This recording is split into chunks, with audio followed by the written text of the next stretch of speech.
Hello, my name is Maikeru. Welcome to the Death Mountaineers YouTube channel. How's it going?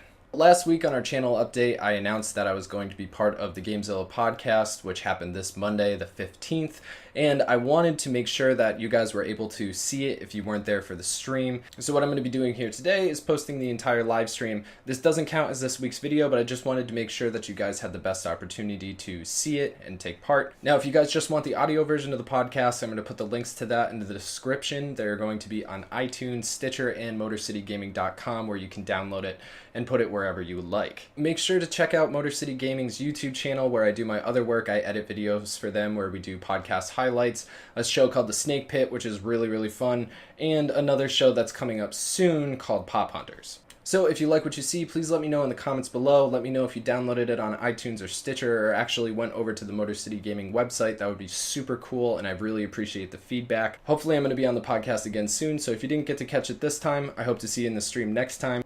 But that's enough for me. Enjoy. GameZilla Podcast. Is this the end of our civilization? Prepare for gaming domination. The mightiest monster of them all. Brynn, the Dino 9, and Jazzy Fiddle. GameZilla. Look, there comes one of them now. Welcome to the GameZilla Podcast, your last line of defense in major gaming news. I'm your host, Grimlock, and with me in the Motor City Gaming Studios, co-host Jazzy Fiddle. What up? And don't forget about our producers, Deadite Knight and Cable 2KX. What up, though? I'm here to wreak vengeance on the Staples Corporation. You're on the clock, Staples. And our special guest this week, the YouTube god himself, Mike TV. Hey, what's going on, everybody? Welcome to the podcast, Mike. Thank you very much for having me. This is awesome, man. Absolutely. So Mike is remote from... Where are you from? Massachusetts. I know, I'm just Good kidding. old New England. All right, well, welcome. We're gonna have Mike on the entire episode, giving his input on all the topics and getting you guys to be more familiar with our YouTube sensation. Oh, I'm right here. They already know me. Yeah, right. The only reason you're any good is because of him. You know this.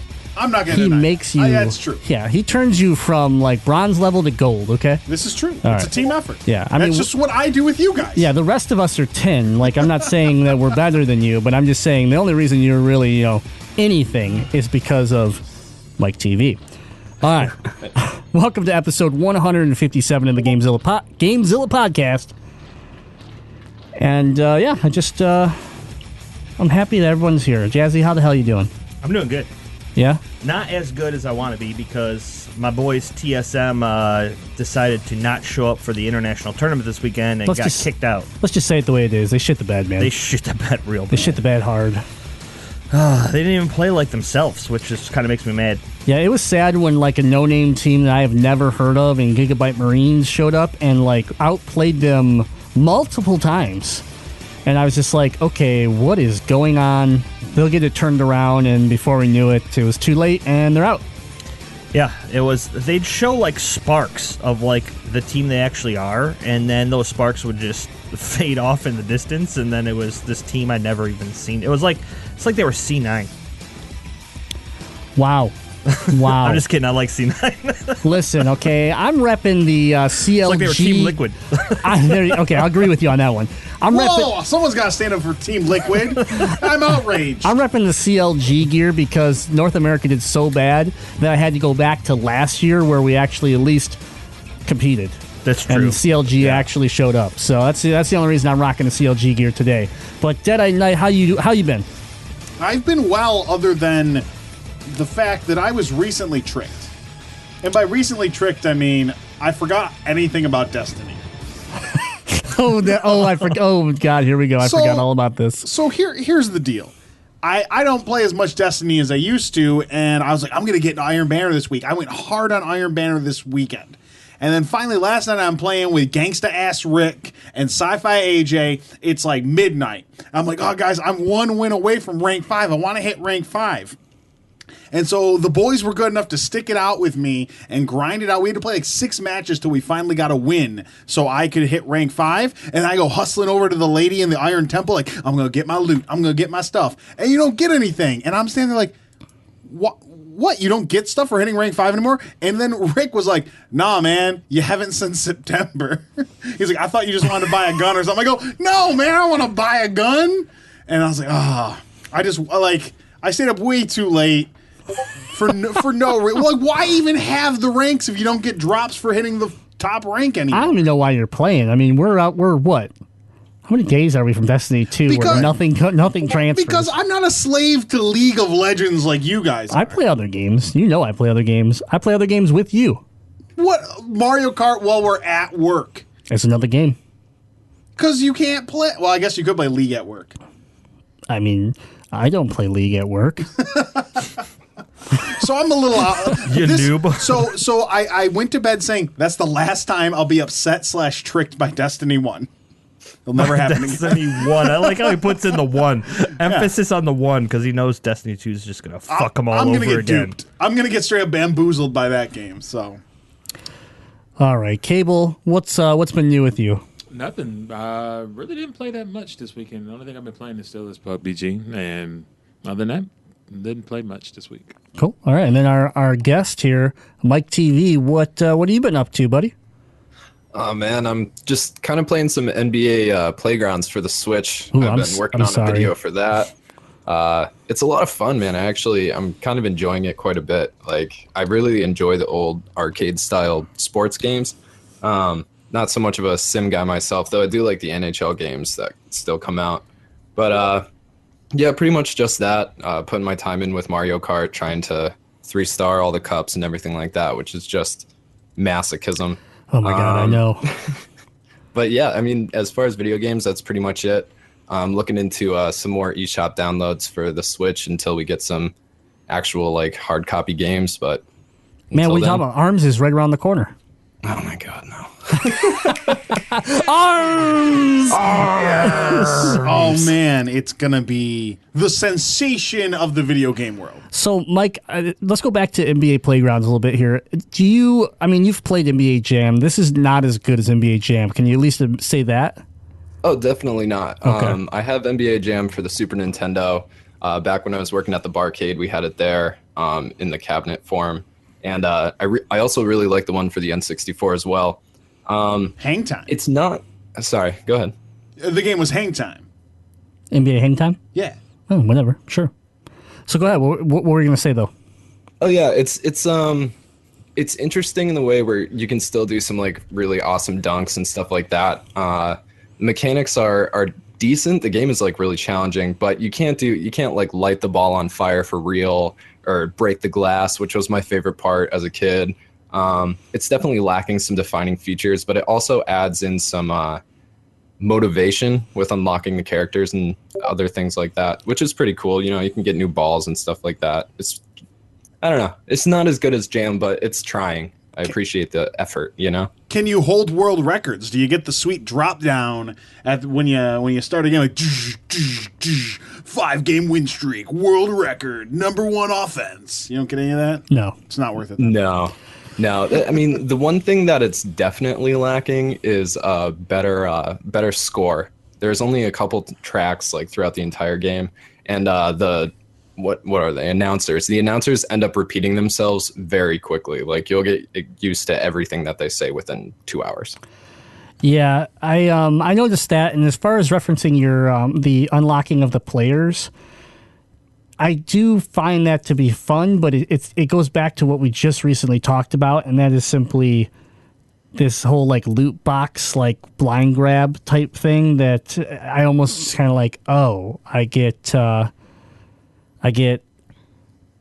4 packs or 5 packs out the gate, and then that's it. Like, I don't get anything else until I can earn it, and at least I can sit there and say this game, as far as I'm aware at this point, I can't buy packs. Correct? Right. Yeah, I don't think so. There's no in-app purchases or anything like that. Yeah. So that's I guess, at that point I'm really happy about that. But I guess in that sense, it makes it a little bit better where, Overwatch, for example, you can get the skins, but at the same time, if I want to buy 50 boxes and drop $100, I can. Here, I actually have to earn those packs, which then pushes you to play the game instead of just pay a bunch of money, unlock it all, and then say, cool, I'm out, So I guess I appreciate that. And I haven't put enough time into it. I'm not as much of a fan of it out the gate as you have been, but I think it's because I was expecting so much of NBA Jam, and I'm just... It's not, and it's still fun, and I love rocking Grant Hill and some of my favorite players that when I was growing up, but I think I need to give it a little bit more time and a fair shot. Yeah, I mean that's the thing. Like I don't know sports at all, but I definitely like the fact that the game gives you a clear objective. That's what I like about the arcade games. It's like here's what you're trying to do, go ahead and do it, watch, rinse, repeat, and it's just easy to pick up and play whenever you want. Yeah, absolutely. All right. Well, I've been playing some Mario Kart, of course, League of Legends. I've been having a lot of fun with that. Pub a little bit, and I downloaded Heroes of the Storm, and I gave it a try, and it's really different. Like I was going into it expecting like I play League, and this is just another MOBA, and I can tell you that. If League overwhelms you or you just don't like how much there is in League, then Heroes of the Storm is a much more like streamlined MOBA that you can get behind and have some fun with. So I don't think I can enjoy it as much as League because I like the strategy side of League, but it's still a lot of fun where if you're just looking for a MOBA that you don't want to have to... The games are quicker, there's a lot more maps, there's a lot more options where you can try different things, and it's been pretty fun. I've been playing something new. What have you been playing? I'm sorry, I was wiping my tears away for TSM and that tournament, but I know you have been. I got about 4.5 hours into Persona 5. Oh, that's right, yeah. Yeah, I've been enjoying it. It is everything the Persona series has been in the past, just more pretty. Okay. It's really getting me into the storyline, and it's hard to put down, so I have to, kind of... give myself that, okay, I'm only going to play this till here. If my friends get online, I have to play with them because I could see myself just getting lost in this game. But if anybody has played any of the Persona games in the past, Persona 5 is definitely worth everything that they've been saying about it. So that's a good game. I really enjoyed that game. Yeah, that's one I own, and I have yet to break the seal on it, but I really want to get going. I think, obviously I've been hearing some really good stuff. So it's a long game, Jazzy. So yeah, 101 hours. Yeah, exactly. All right, so that's some of the stuff that we've been playing and doing over the last week. So you can always let us know what you've been up to by joining the GameZilla Podcast group on Facebook, where we're all hanging out. It's a closed group, but anyone's welcome. So request to join, hop in there. You can find all the news articles and things like that we talk about here on this show right in that group. And then don't forget to join the Discord. Discord is free, and we talk every day, all day long about everything gaming. So from setting up raids and groups for League of Legends and pub, but all the way to just screaming about arguments and what we believe in when it comes to gaming. So it's a lot of fun, good community, and we want you to join. So head on over to MotorCityGaming.com and you can find all those great locations right from the homepage. It's DetroitBeardCollective.com. And guess what? If you use the checkout code MCGaming, you can save 20% on orders $25 and more. That's the code MCGaming at checkout for DetroitBeardCollective.com. Hairball. I have allergies. How do you spell that? Spelling is not like like that. I think it's like a HGGR. Yeah, a couple H's in there, and then and then phlegm. Yeah, hyphen. Beardcollective.com. Yeah, there we go. Absolutely, you got it. All right. You smell what I'm cooking. You can influence the show and get early access to GameZilla Alpha Podcast by supporting us on Patreon.com. GameZilla Podcast, like The Glitch. I'm here today with a Would You Rather, so back off chops. Oh, boy. 1. You can have the ability to punch through brick walls and blocks like Mario. The super fast speed of Sonic. Parkour? Where have you been for the last 8 years? Ability of an assassin. The stealth of Solid Snake and all ADAM. Adam, your heart desires. Shout out BMC. But you can only eat plain old Spam for the rest of your life. Any other delicious. foods or combinations of will kill you. Ooh. Or 2, like an old school video game, you get 3 continues, meaning that you will basically have 4 lives. But every time you come back, your dick size shrinks in half. Unfortunately, shit. there's no prosthetic or enlargement surgery allowed. Stay classy, my spam-loving little dick nerds. Fan of the show, The Glitch. I have the first question. Who's reffing this? Are you reffing this? Did I? What about there's a referee? I just like you know how mediator. Yeah, I'll be the mediator. Yeah, you know how normally with chops we ask like yes, we dive deeper into it. I can be the glitch's representative. We got to really get deep in this one. We're both connected in our love for The Simpsons. So Pretty we sure think he's the in same. Twitch. Yeah. The Glitch and I. So my first question on this for the second piece, the 3 continues and you get 4 lives, right? So if let's say my first life I live I don't know 70 years and then I die. Does that mean I get another 70 after it? Like that next life I start over young again? That's the way I assumed it would be. Okay, and then every time I die, Let's say you default back to 18. yeah, that's fine. Like you're not getting everything back, but that's fine. So and then, okay, my dick size is getting small. I get that part, but I'm married right now. When I die, do I lose my relationship and everything, and like the house and all this hard work I've done, or do I retain that like a save point? I think you get a checkpoint. I don't think you're like undoing it. I think The checkpoint's 18. What did you have at 18? Well, there's an 18 checkpoint, but I would say Not a lot. I'd say you could checkpoint at milestones like getting married. You can checkpoint again at buying a house. Right, but in that case, I'm checking point. My second life would start like right now. I'm 33. Yeah. Okay.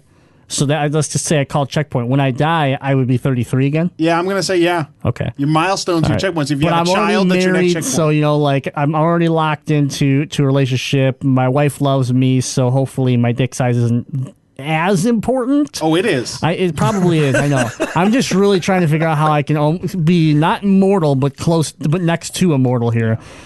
Man, I'm gonna go with number 2.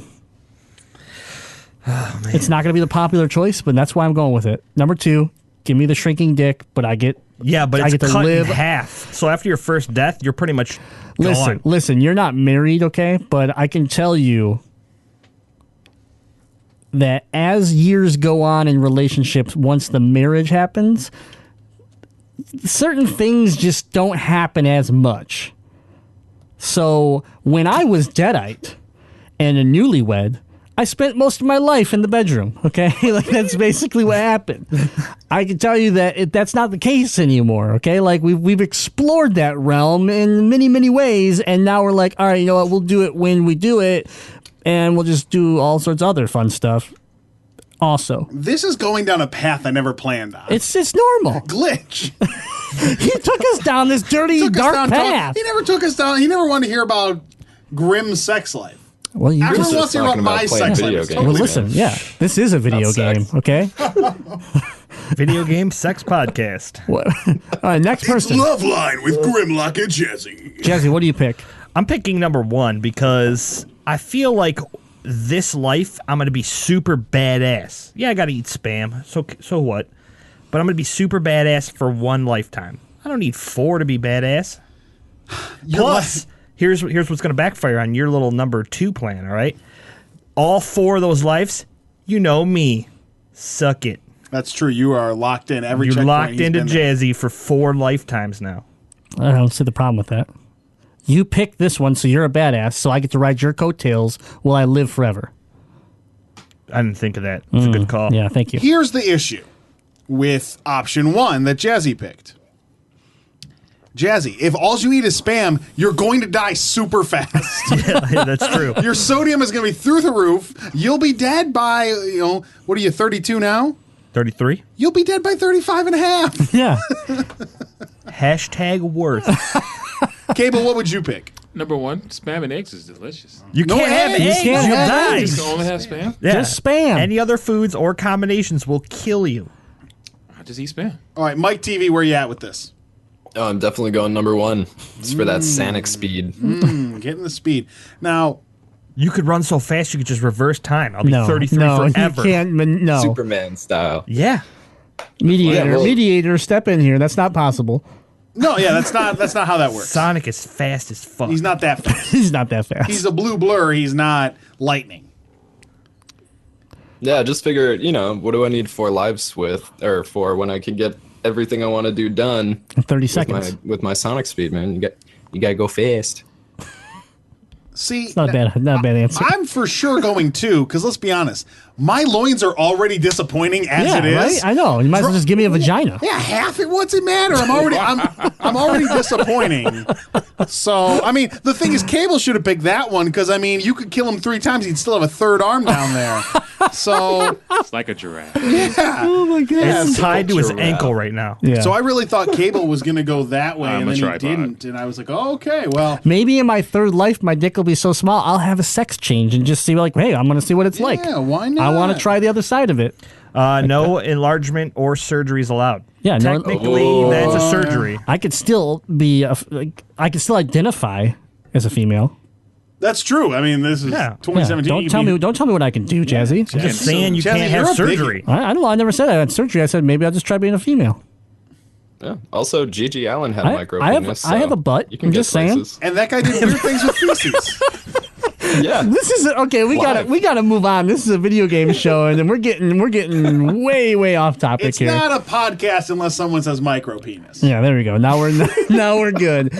Thank you, Glitch. Oh my God! If you want to ruin the show like Glitch did, then hop on over to Patreon.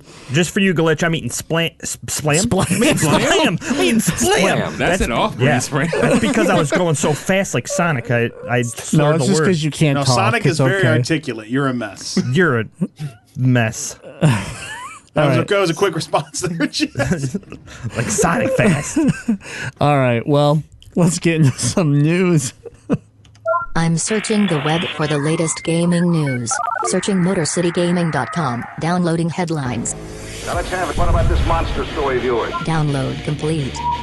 All right, so I have 9 topics, and we have a lot of people on the show, so I am going to focus these topics towards certain people. Do it Sonic fast. If for Oh, wait, some you can't. reason, I don't need to. I got 4 lives, man. I'm gonna go nice and slow and take my time. Eat some spam. Or what did you call it?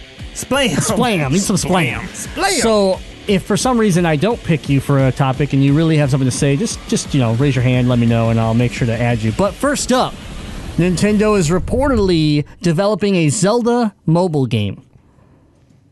Was that a hand raise? That was the best, response ever. The international. Oh my God.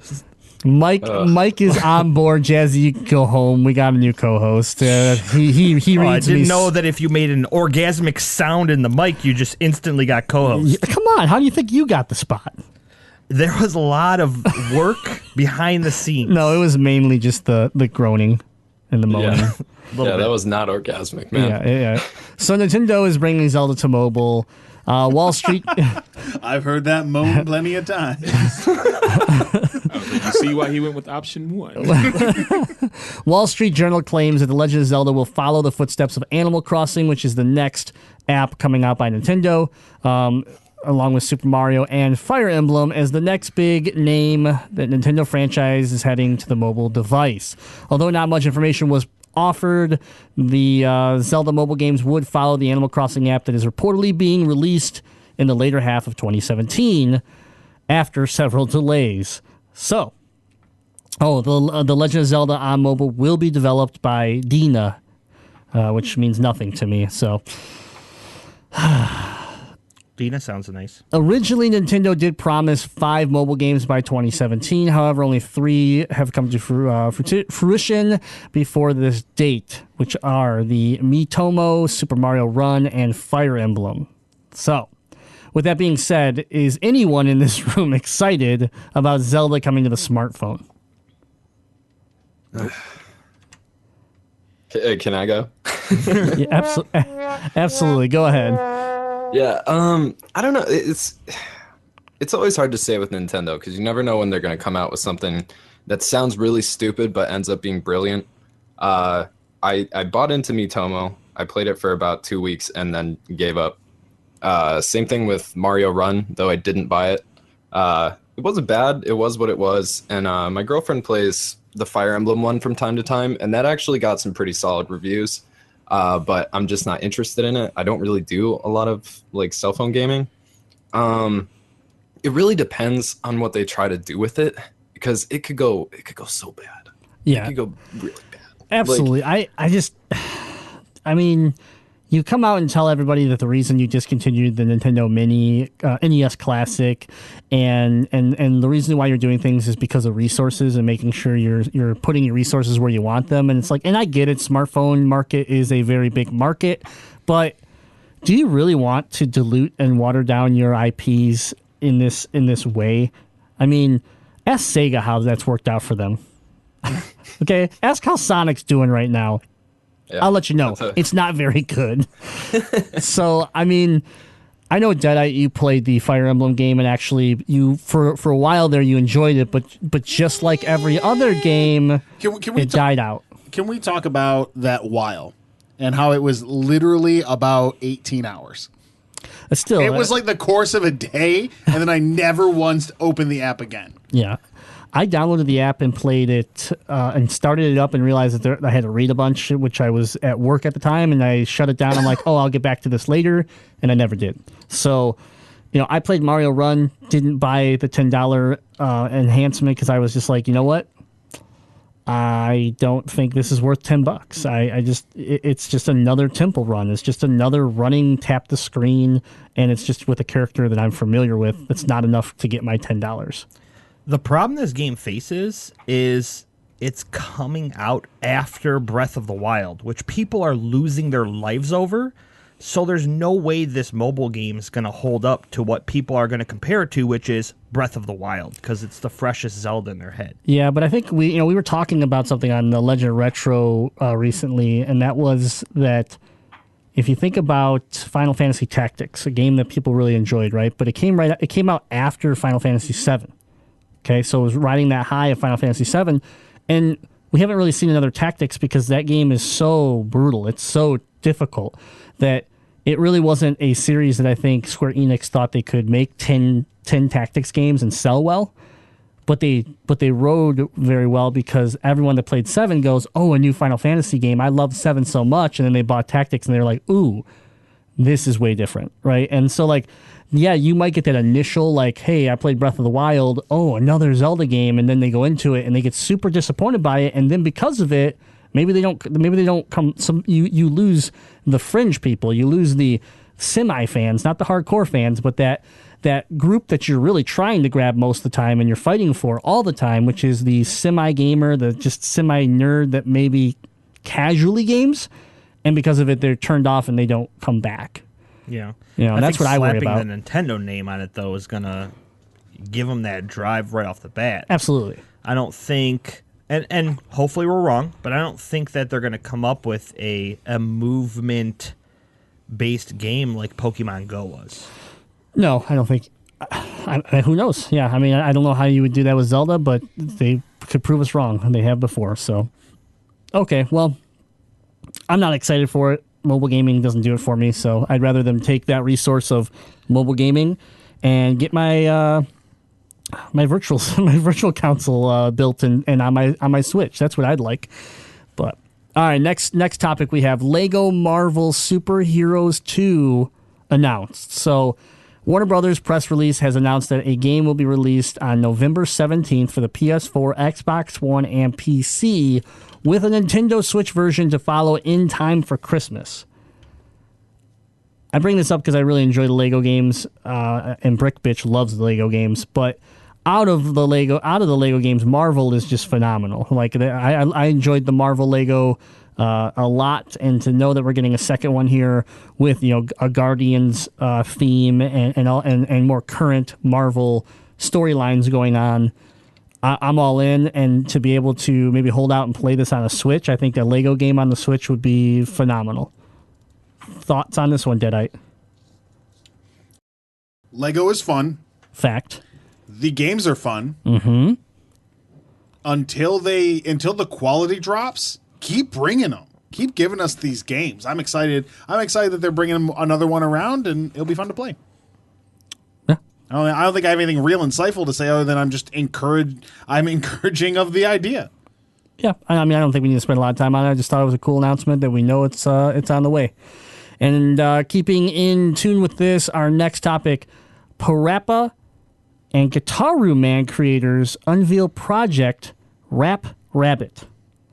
So this one's a big one because I'm not a huge fan of Parappa the Rappa, but we know that Xander is. We know a lot of people are.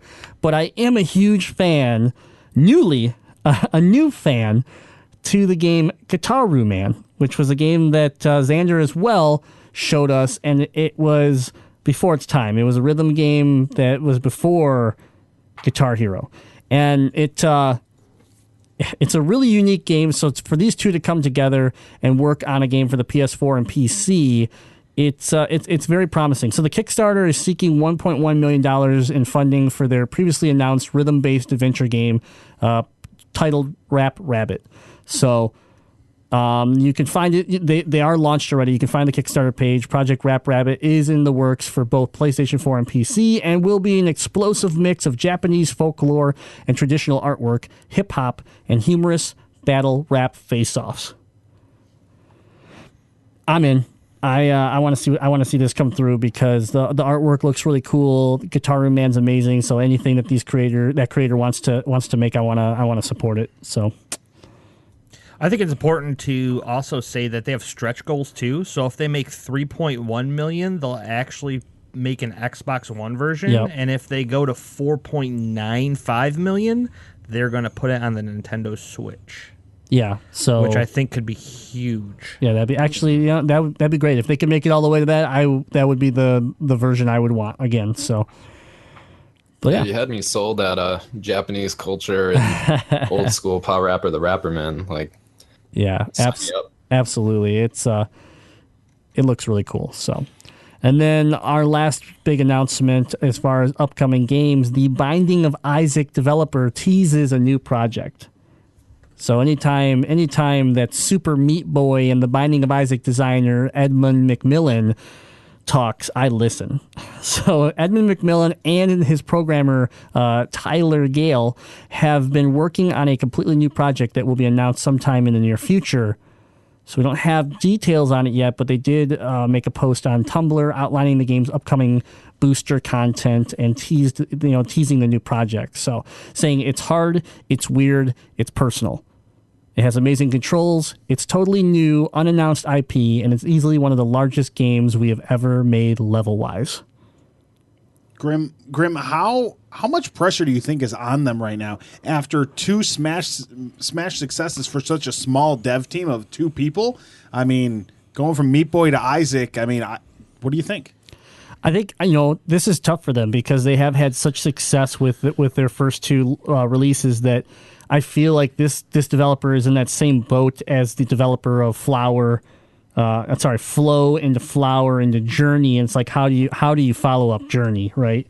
And so, this is the same thing. It's gonna be tough for them. I think they have an art style that's unique and people love it. And as long as they stick to that style and that creation, I think they're in good shape. But yeah, you got it. I think for these two, a super small indie developer here, you got to feel the stress, man. People are expecting this to be your journey, right? You've had two great games, so and then now here's your third one. This should be this just epic, hopefully not the end game, but one of the most epic games that you've released to date. And I know if I was making it, I'd be stressed out. So, but I love Super Meat Boy a ton, and I love Isaac. So I'm looking forward to finding out more about this. I think the difference between something like Journey and something like Super Meat Boy and the Binding of Isaac is that with Journey you're painting a picture, and specifically with that style of game, it's a wordless picture that has to kind of tell itself through its own visuals. But with the Binding of Isaac and Super Meat Boy, you have that classic arcade style gaming where you come up with a solid concept and then expand upon it in each level. So I think that they might have a better time making something bigger and better this time around, as long as they come up with a solid concept for the mechanics of the game, because those games are all gameplay. Yeah, right. No, exactly. I agree.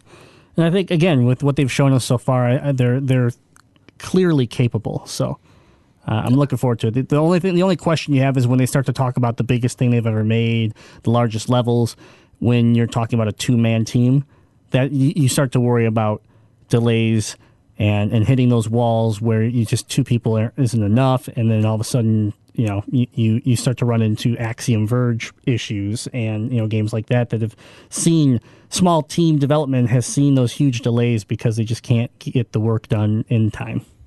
That's true. All right, next topic. Wipeout Omega Collection is getting a PS1 box-style cover sleeve. So I think this is super cool. It's again, not a topic we need to spend a lot of time on, but we all know what a PS4 cartridge or case looks like. I think this is super cool. It's just a sleeve that goes over it, but it looks like an old-school, full-size PlayStation 1 case. So the full-size plastic case. And I'm excited for Wipeout. It's a game that I've played many years, and it's actually one of the games that spawned Chops from the Legend of Retro and my friendship. We started playing a lot of Wipeout on the PS3. So, what do you think? I mean, I think it's pretty cool. Little like tribute to the retro era. I'm a huge fan of this just because anybody that watched the last show got to see me open my gift from Grimlock, which was Dragon Seeds on the PS1. Happy birthday. And I was super excited.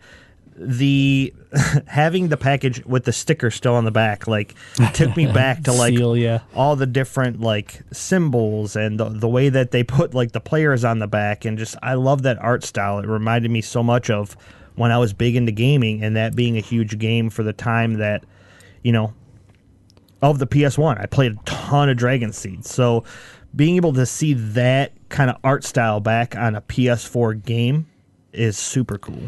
Yeah, I think, me being a collector, when I see something like this, it's just cool because, I go into my game room and I see a whole wall of this stuff. So to see Sony pay enough attention to try to do something, just it's a sleeve. It's nothing crazy, but it's just enough where it's it's a nice touch.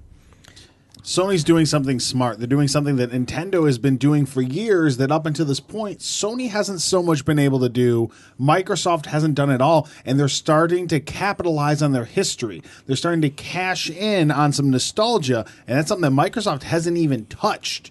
And it's good to see that Sony, now that we're far enough out of the PlayStation 1, they're diving back to that. They're bringing back, Naughty Dog brought back the Crash Bandicoot collection, Parappa the Rapper coming back. We're seeing what Nintendo has done for a long time is now hopefully going to bleed into some success for Sony. Yeah, and you make a perfect point as to the next topic I wanted to hit, and you said Microsoft's never done it, and they're still not quite doing it. But the first part of this is Halo 6 will not be at E3. 343 Studios has come out and said that there will be no presence for the sci-fi series at E3. This is huge news considering we now know that the Microsoft Scorpio is getting revealed at E3, and we expected a slew of games to support along with it. Side note, do you think it's because they're scared of Destiny 2? They don't want to go head-to-head with Destiny 2 at E3. I think it's smart. I think I don't think you want to. Why? If you don't have to, then yeah, absolutely.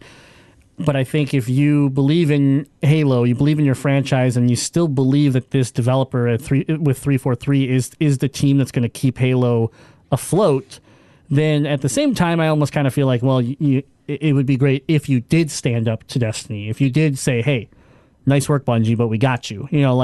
That would give me confidence in the sense. But on top of this, we also have some of the team at 343 chiming in on the forums and everything, because everyone goes, well, we're not getting Halo 6, but it's been 10 years since Halo 3.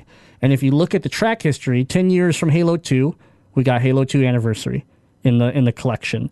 10 years from Halo 1, we got the Halo Anniversary Edition.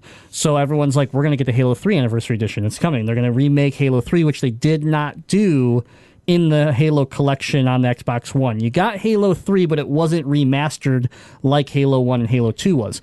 So the developer comes into these forums and in all caps basically goes, oh my God, just stop. Halo 3 is not coming ever. Wow. Yeah, part right. And I was just like, I was like, what the hell? So he basically, and maybe this person's wrong. Maybe they're just playing us all, and we'll get to E3 and we'll actually hear something. But if not, here's 343 basically yelling at their fans and then saying, "Yep, nothing's coming to E3, even though we're launching the future of the Xbox." Halo, which launched with the Xbox brand, will not be here for the Scorpio launch. I'm actually kind of okay with that.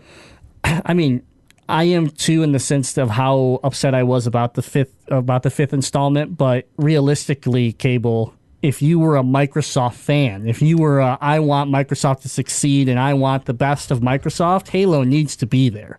Halo is your bread and butter, next to other games like Gears of War and some of your other IPs. But Halo is. Master Chief is your mascot, for God's sakes. Master Chief is your Mario. He is. Are you think maybe they're being a little skittish? Because every article that I've read on this topic, they always close it out with, oh yeah, there won't be any new characters in Halo 6. It's all going to be about Master Chief. Because they know they messed up by not focusing Master Chief in 5. Yeah, so I'm wondering if the reason why we're not seeing it as quick as we thought we would is because they had to backpedal after 5 and rework the story, rework the concept of what these new games are going to be, because they realized without Master Chief being that front man, and really just focusing him, your game just doesn't stand the way it should. And I'm fine with that. I'd rather them do that. I'd rather them backpedal and say, look, yeah, we dropped the ball on 5. Let's make 6 epic. And it needs to be. Halo's fallen off. Like, Halo's not the top game that you want to play Xbox for anymore. Yeah, and that's sad. I loved Halo. So, Mike, you got any input on this? Yeah, I mean, to me, Microsoft, out of all of the 3 major companies that are still doing hardware, they always kind of seemed like the ones that were the least in touch with the culture of gaming. They seem much more invested in the money aspect of it. And it's a real shame because, there's been a lot of good stuff that they had their hands on, like Rare and Oddworld and, Halo, obviously. And they've just been continually messing that up. So if them not releasing Halo because they want to actually make it good this time is the case, I think that's a good thing. But then, you also got to wonder, like, what are they thinking? What's coming out for the Scorpio off the bat anyway? Isn't it just like Forza right now? Yeah, we'd be looking at some form of Forza, potentially Crackdown if it's still on pace. The Sea of Thieves. Yeah, which is a rare kind of a hybrid rare game. That was Xbox One game. Well, these are Xbox One games, but we're assuming the Scorpio is going to play similar to the PS4 Pro, where these games are going to be Scorpio enhanced, and you're going to be able to play them on the Scorpio. Gotcha. But yeah, I don't know. It's going to be. Hopefully, Microsoft's just holding out and just going to have a giant E3. They need a couple. They need a couple nukes to drop at E3. They got to drop some sort of exclusive nuke. If they're not bringing their own IP, they need to come out and just drop the bomb and say. And I don't have one off the top of my head, but just something ridiculous like Halo 6. Well, I mean, yeah, that's their own IP. But I mean, if they don't have their own IP, they have to drop a bomb that they went out there, talked to Bethesda or talked to EA or somebody, and grabbed a game and made it an exclusive. Like, hey, and I know this is a bad example, but like, let's just say Star Wars Battlefront 2, right? Let's say we didn't know much about it, and they just came out and said, Star Wars Battlefront 2 exclusive on the Xbox. I could see them, since they already mentioned it, PlayerUnknown's Battlegrounds. There you go. Yeah, something like that that's another good example, like a PlayerUnknown Battlegrounds exclusive to the Xbox. Oh man, like, something like I would turn on my Xbox. Yeah, they have to do something like that, or or the Scorpio's in trouble right out the gate, because why am I going, like, if I already have an Xbox, which I do, why now you're really making it tough for me to decide why I should buy a Scorpio. I want to see a bunch of new IPs from Xbox. They need it. I'm tired of the They same need stuff. it so bad. They need to clear up what they're doing as well, because people as invested in, the gaming circuit as we are should not be so confused as to what the hell Microsoft is doing 90% of the time. They feel like what Sony was like maybe 8 years ago. I would say PS3 era because they were around It was PS3 era when the Vita was brand new and everything was just chaotic. Your brand new PS3 was $600. Your handheld was $250. You had no games. It was a mess, and everyone's like, why do I need to play on Sony? I'm going to go play on Xbox, and then near the later on in the PS3 life, they cleaned it up, and really that's what they've been riding on. Ever since that point, they have been riding really well. And yeah, they have, hiccups here and there that we've talked about, but overall, Sony's really corrected themselves, and it almost feels like Microsoft's gone in the opposite direction, and they're lost. And they don't have that sense of direction. They've lost so much of the market that they can't get the third-party support that they want as far on the exclusive side. And so now it just comes down to hopefully these players' friends play on Xbox, and then that's why they'll play on Xbox. That's what's really coming down to, right? Like, yeah, I could play Destiny, Overwatch, I could play all these games that are cross-platform, but if my friends are over here on Sony, I'm probably going to go play on Sony. So, right. One last quick thing before we move on. I played Xbox 360 during that generation for the majority of it. Because it was cheaper, more people had it because it was cheaper, et cetera, et cetera. But when I got my PS3, I haven't gone back to my 360 once since. That was the same boat I was in. I was 100% true. But the 360, my lifespan of the 360 was the first. What were we talking about? Life cycle was 7 years. 7 to 8. It was Five. big. Yeah, it was big. Yeah. Maybe the tail end, maybe the 2-year tail end of it was was when I jumped into PS3, and I'm not even sure. I can't remember what game it was, but there was a particular game that caused me that I wanted a PS3, and I added it to my collection. And then once I got it, the 360 just kind of got pushed aside. I bet it was Uncharted. It wasn't, because I've never played an Uncharted game, so you're wrong. Person. It could have been God of War, because I really like. God of War, probably. I do really like the God of War series, so it very well could have been that. It was Army of Two. Or it could have been Killzone. I miss Army of Two. Man, bring that back. Army of Two, decent IP. Deadite and I had a lot of fun with that series. All right. The second one was god awful. Yeah, it was. All right, so next topic here is Rime. The Nintendo Switch digital version now costs the same as other versions. So if you remember a while back, we were complaining about this game because they came out and they said that the Nintendo Switch physical version was going to be $10 more than the digital, and even the other like platform versions. So Sony, Xbox, things like that. So in a blog post, Graybox revealed that the digital version of Rime on Switch will now cost $29.99 as opposed to the original $39.99. So even the digital was more. I forgot about that. Yeah. And then this puts the digital version of Rime on Switch in line with the physical and digital copies on the PS4, Xbox One, and PC. So this is what needed to happen. Yeah. Why they thought they were going to get away with charging more on the Switch was ridiculous. But the one catch here is the physical version on the Switch will still cost $39.99. Which Graybox explains is due to the additional development, manufacturing, and publishing costs involved with the port. Yeah, but come on. Yeah, $10 per cartridge. Yeah. The additional cost, and you're charging $10 per cartridge. So I wonder what the profit line is in there, because if I'm looking at business side of it, right, I already have my game figured out. I already know what my game value is. So I'm charging $10 more just on the sheer fact of me putting it on a physical cartridge for my Switch. In that $10 only, I am factoring that there's a profit line there. That because of this effort that I'm putting into it, that cost me, let's say, $3.67, I'm going to make, $6 and something, type deal. So it's just I don't agree with it. I think you should probably, as far as this goes, almost bite the bullet, get that cartridge out there, because you're not Bethesda, okay? So you want to sell as many copies as you possibly can, and the fact that You went out here with a $10 price difference. Now, example, Puyo Puyo Tetris was $29.99 on the eShop, $39.99 physical. Okay, so I had the same problem with this game. But what did I do? I went and I ended up buying it from GameStop because I couldn't find it anywhere else because I wanted. It came with a special box and with keychains. And here I am sitting here with being the collector. But everybody else that I know that wanted that game, they all saved the $10 and went digital.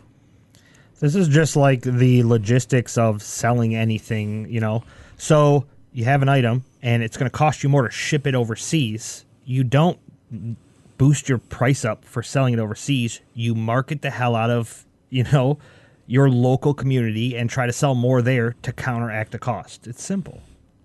Yeah, on top of that, you're going to try to charge more for the Switch, and it's not even coming out May 26th with the other versions. So PS4, Xbox One, and PC are getting this game before it's even on the Switch. That was a very big, my kid got a hold of my computer and tweeted that. We didn't mean it. Which also, sorry, take it back. It also brings up question about, and this isn't a stab necessarily at Nintendo, but Nintendo has been just bragging about how easy it is to develop on this device and how easy it'll be to port on this device. Yet we're seeing a lot of these companies that clearly had time. Okay, this game's been in development since we've known about the Switch for quite a while. It's just now coming out in May. So what has been going on that's still taking time to port this game to the Switch if indeed it's supposed to be easy? So Hollow Knight is a game that they announced a while ago was coming to the Switch. It's like a Metroidvania style game with a really cool high contrast black and white art style, a little bit similar to Limbo maybe in the art style. Okay.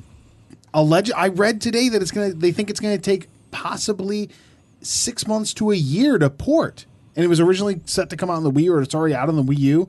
Why is it taking that long to port when Nintendo has been boasting about how easy it is? And that's from Nintendo to Nintendo. Yeah. We're not even talking from PS4 to Nintendo. So to me, that I was a year. I was hoping this game was going to come out maybe this month.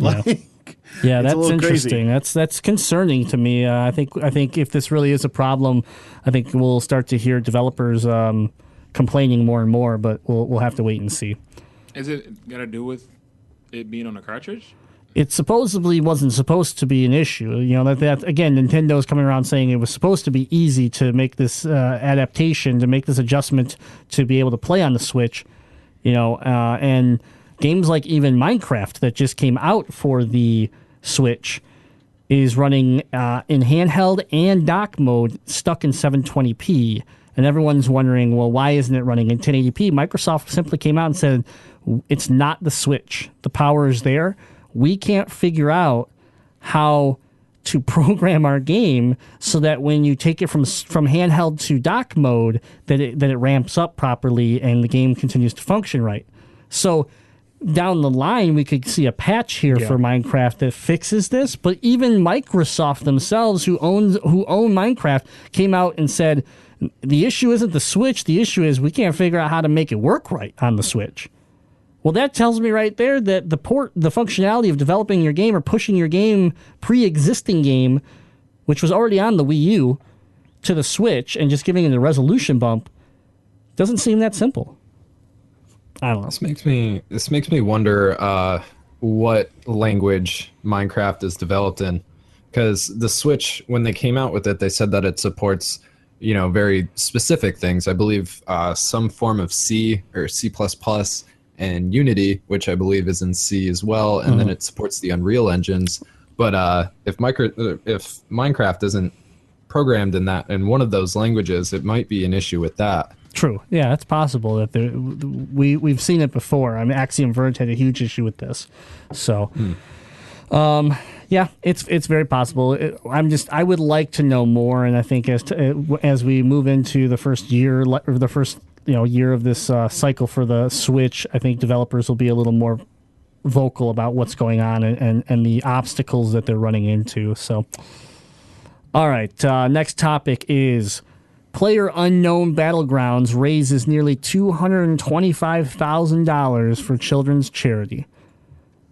So, over the past weekend, we had our first big PlayerUnknown Battlegrounds event that's been advertised and talked about throughout Twitch and all over the internet. So, and you can see a bunch of highlight videos and the news articles that we'll be sharing on our pages. But the Charity Invitational, which was announced last month by the game creator Brendan PlayerUnknown Green, took place on May 4th.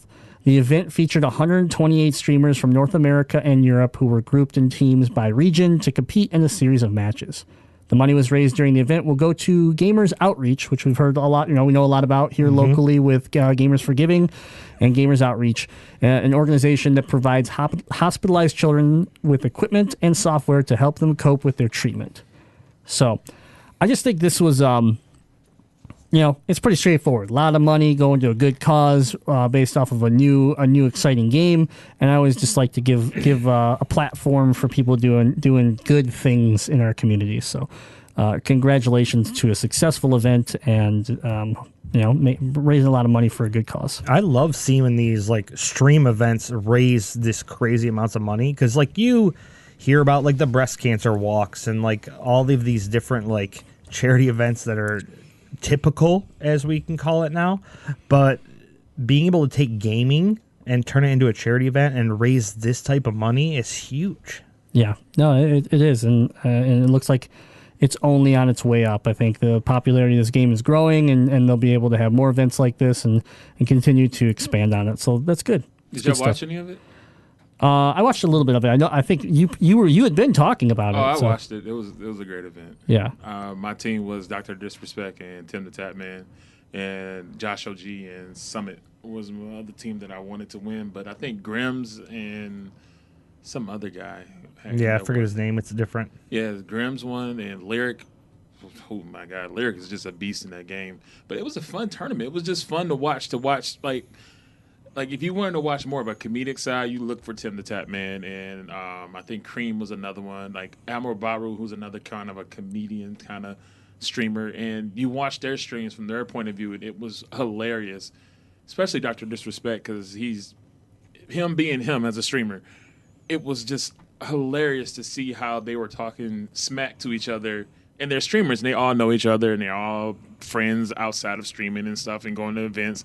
It was just hilarious to see how much shit talking was done in this and how engaged they were into this. So it wasn't just like, okay, we're doing this for charity, let's just have some fun and not actually compete. No, they were competing and having fun, and it just made it a great stream. I watched some of the highlights, and that was the biggest thing that I really enjoyed is that it great event, but at the same time you could see the sheer fun that the group was having along with still being competitive and still wanting to win. So it was a cool event. So. I'll say this.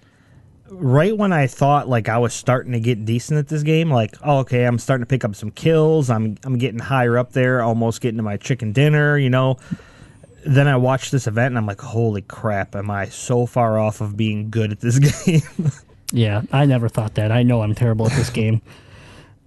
So mainly it's keyboard mouse to me. I still just need a lot of work with that. So, all right, I want to get into our last topic here. It is a sore subject for me, and I just saved the best for last. Sega is planning to revive major IPs. Ooh! A revival of major properties is part of Sega's plan leading up to 2020. Okay? Tell me more. I will. Let me just read this little piece to you because I'm it boiling just with makes excitement. Sega has revealed plans of the revival of major IPs within Sega Sammy Group's new Road to 2020 document released this year, at the end of their fiscal year. The presentation does not specifically mention which IPs Sega may be seeking to exhume at this stage, though it does stress the company will also seek to expand existing properties and challenge for potential new franchises.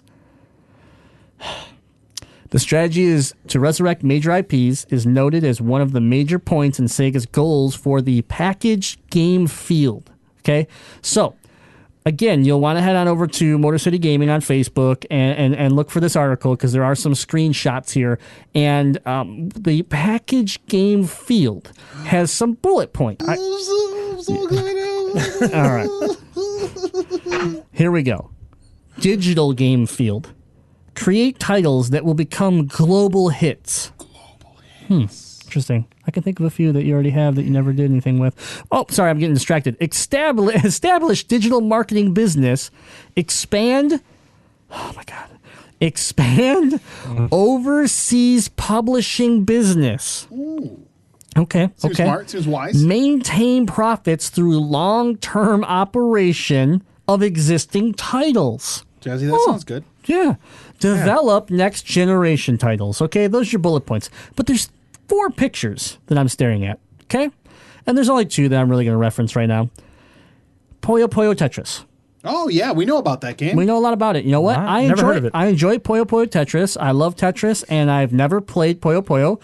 Turns out, when you combine them together and give them to me on the Switch, I'm having a good time. Thank you for doing that, Sega. You never played Kirby's Avalanche or Dr. Robotnik's Mean Bean Machine? You know what? I played Dr. Robotnik's Mean Bean Machine. Puyo Puyo. Yeah, whenever you look at that.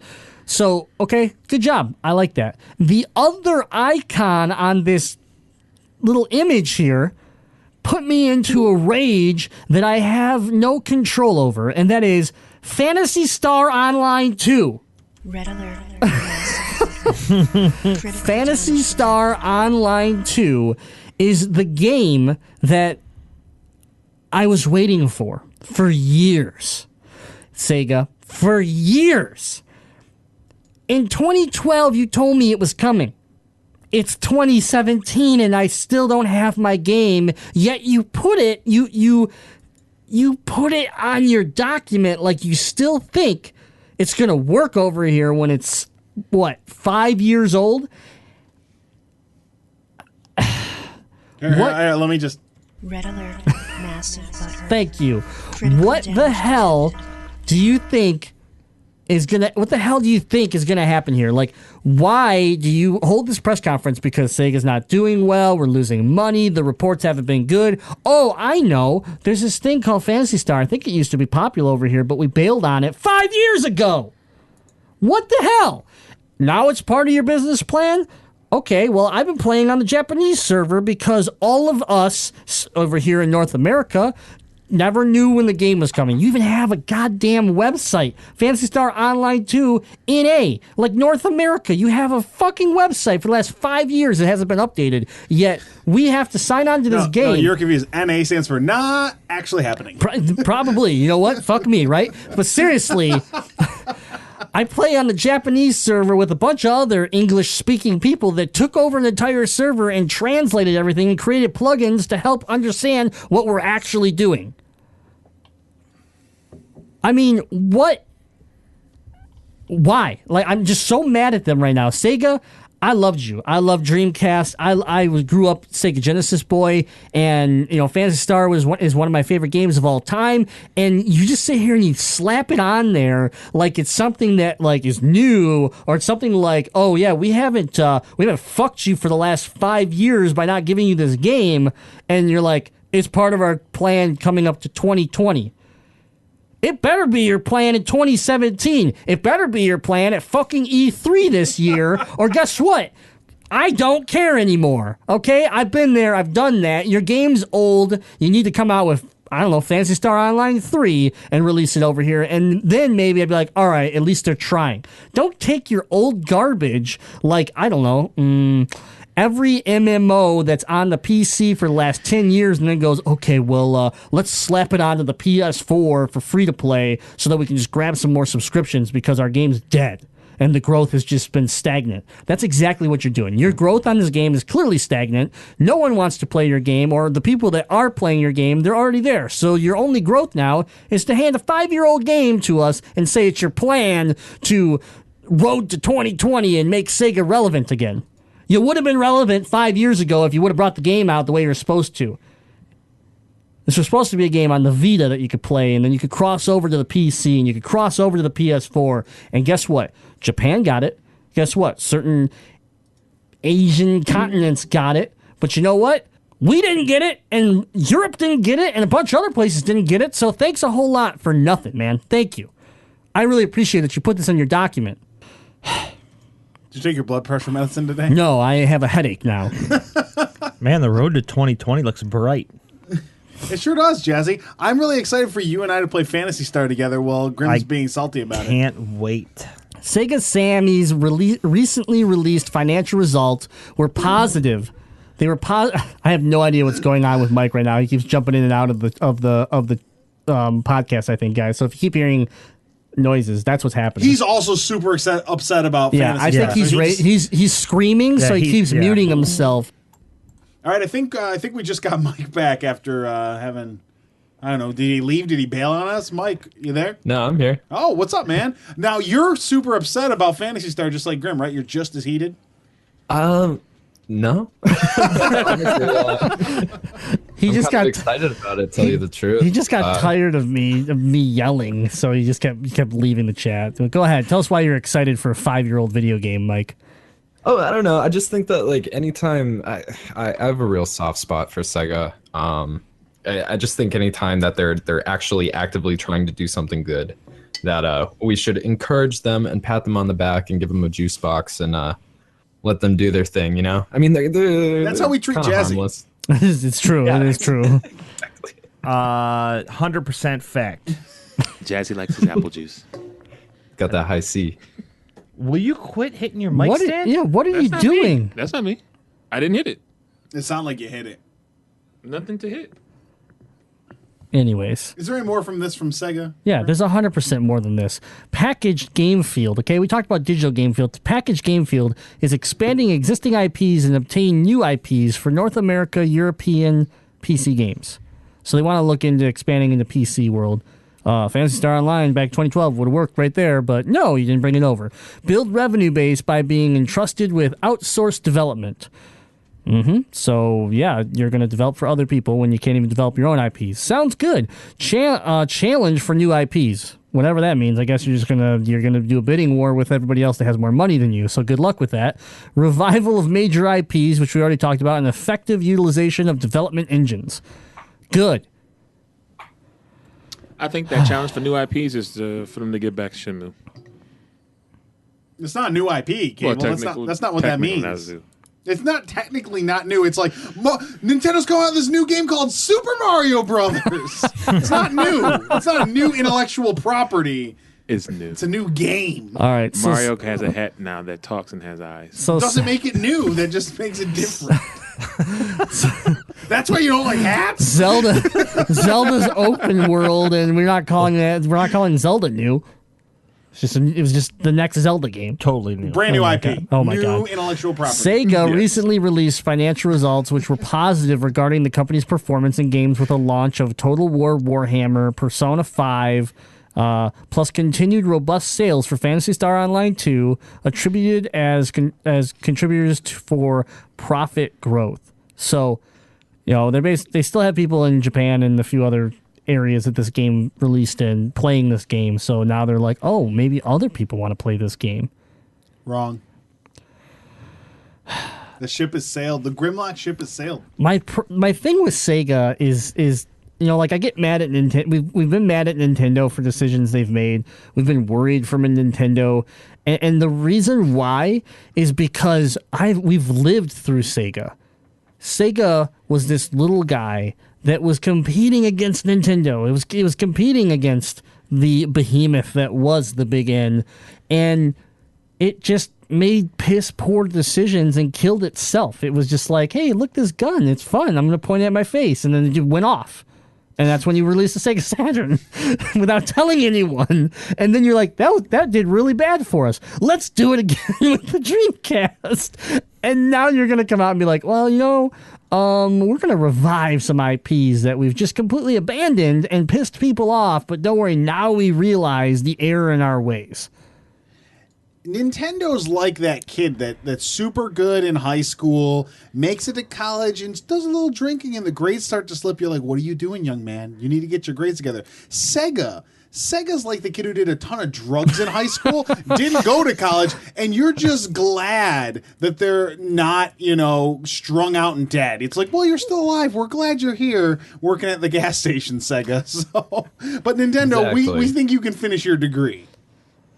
Oh, I just got a great idea, Grim. We can go to Japan.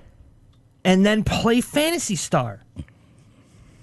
I'm still waiting to hear your good idea. I just want to go to Japan, goddammit. I'm down to go to Japan just for their gaming just culture, but Sega, my God, I don't know. Giant monsters there, guys. I have such a hard time. I have such a hard time just hating on you because there is such a history here with Sega, but you are doing nothing for me in the near future. The only thing I'm excited for is Sonic Mania, and it's just because you're regurgitating what I lived. All new IP. Sonic Mania, it's a whole new IP. Brand new. So. Cable won't even look at me. Sorry. I was reading chat, and it is a new IP. What exactly is going on right now? Oh Cheer my train. God. Yeah, it's nonstop. Congratulations. All right, I'm not going to spend any more time on it. Let us know what you think about Sega's announcement here. I mean, bringing old IPs back and trying to resurrect maybe some of their great moments. And I think Cable made a good point. Where the hell's Power Stone in this? You had other IPs that deserve attention that you've just abandoned even worse than you did. At least Phantasy Star Online 2 exists. I may never have been able to play it the proper way, but at least it exists because Power Stone, which was a super successful arena fighter, it's dead in the water. So Crazy Taxi. Great one, Mike. We need it. Yeah, I would love another Crazy Taxi. I'd love just bring some arcade racers back for God's sakes and get rid of some of this simulation bullshit. Don't even get me started on that. Yeah, absolutely. Make games fun again. Am I right? Come on. Yeah. Games right now. Games actually aren't that fun. They're too serious. I think the Switch was one of those things where when it first came out, we got our taste of like local multiplayer Bomberman and Mario Kart and even Zelda. Like we've discussed how it's fun to just discuss with each other about how we're playing the game differently.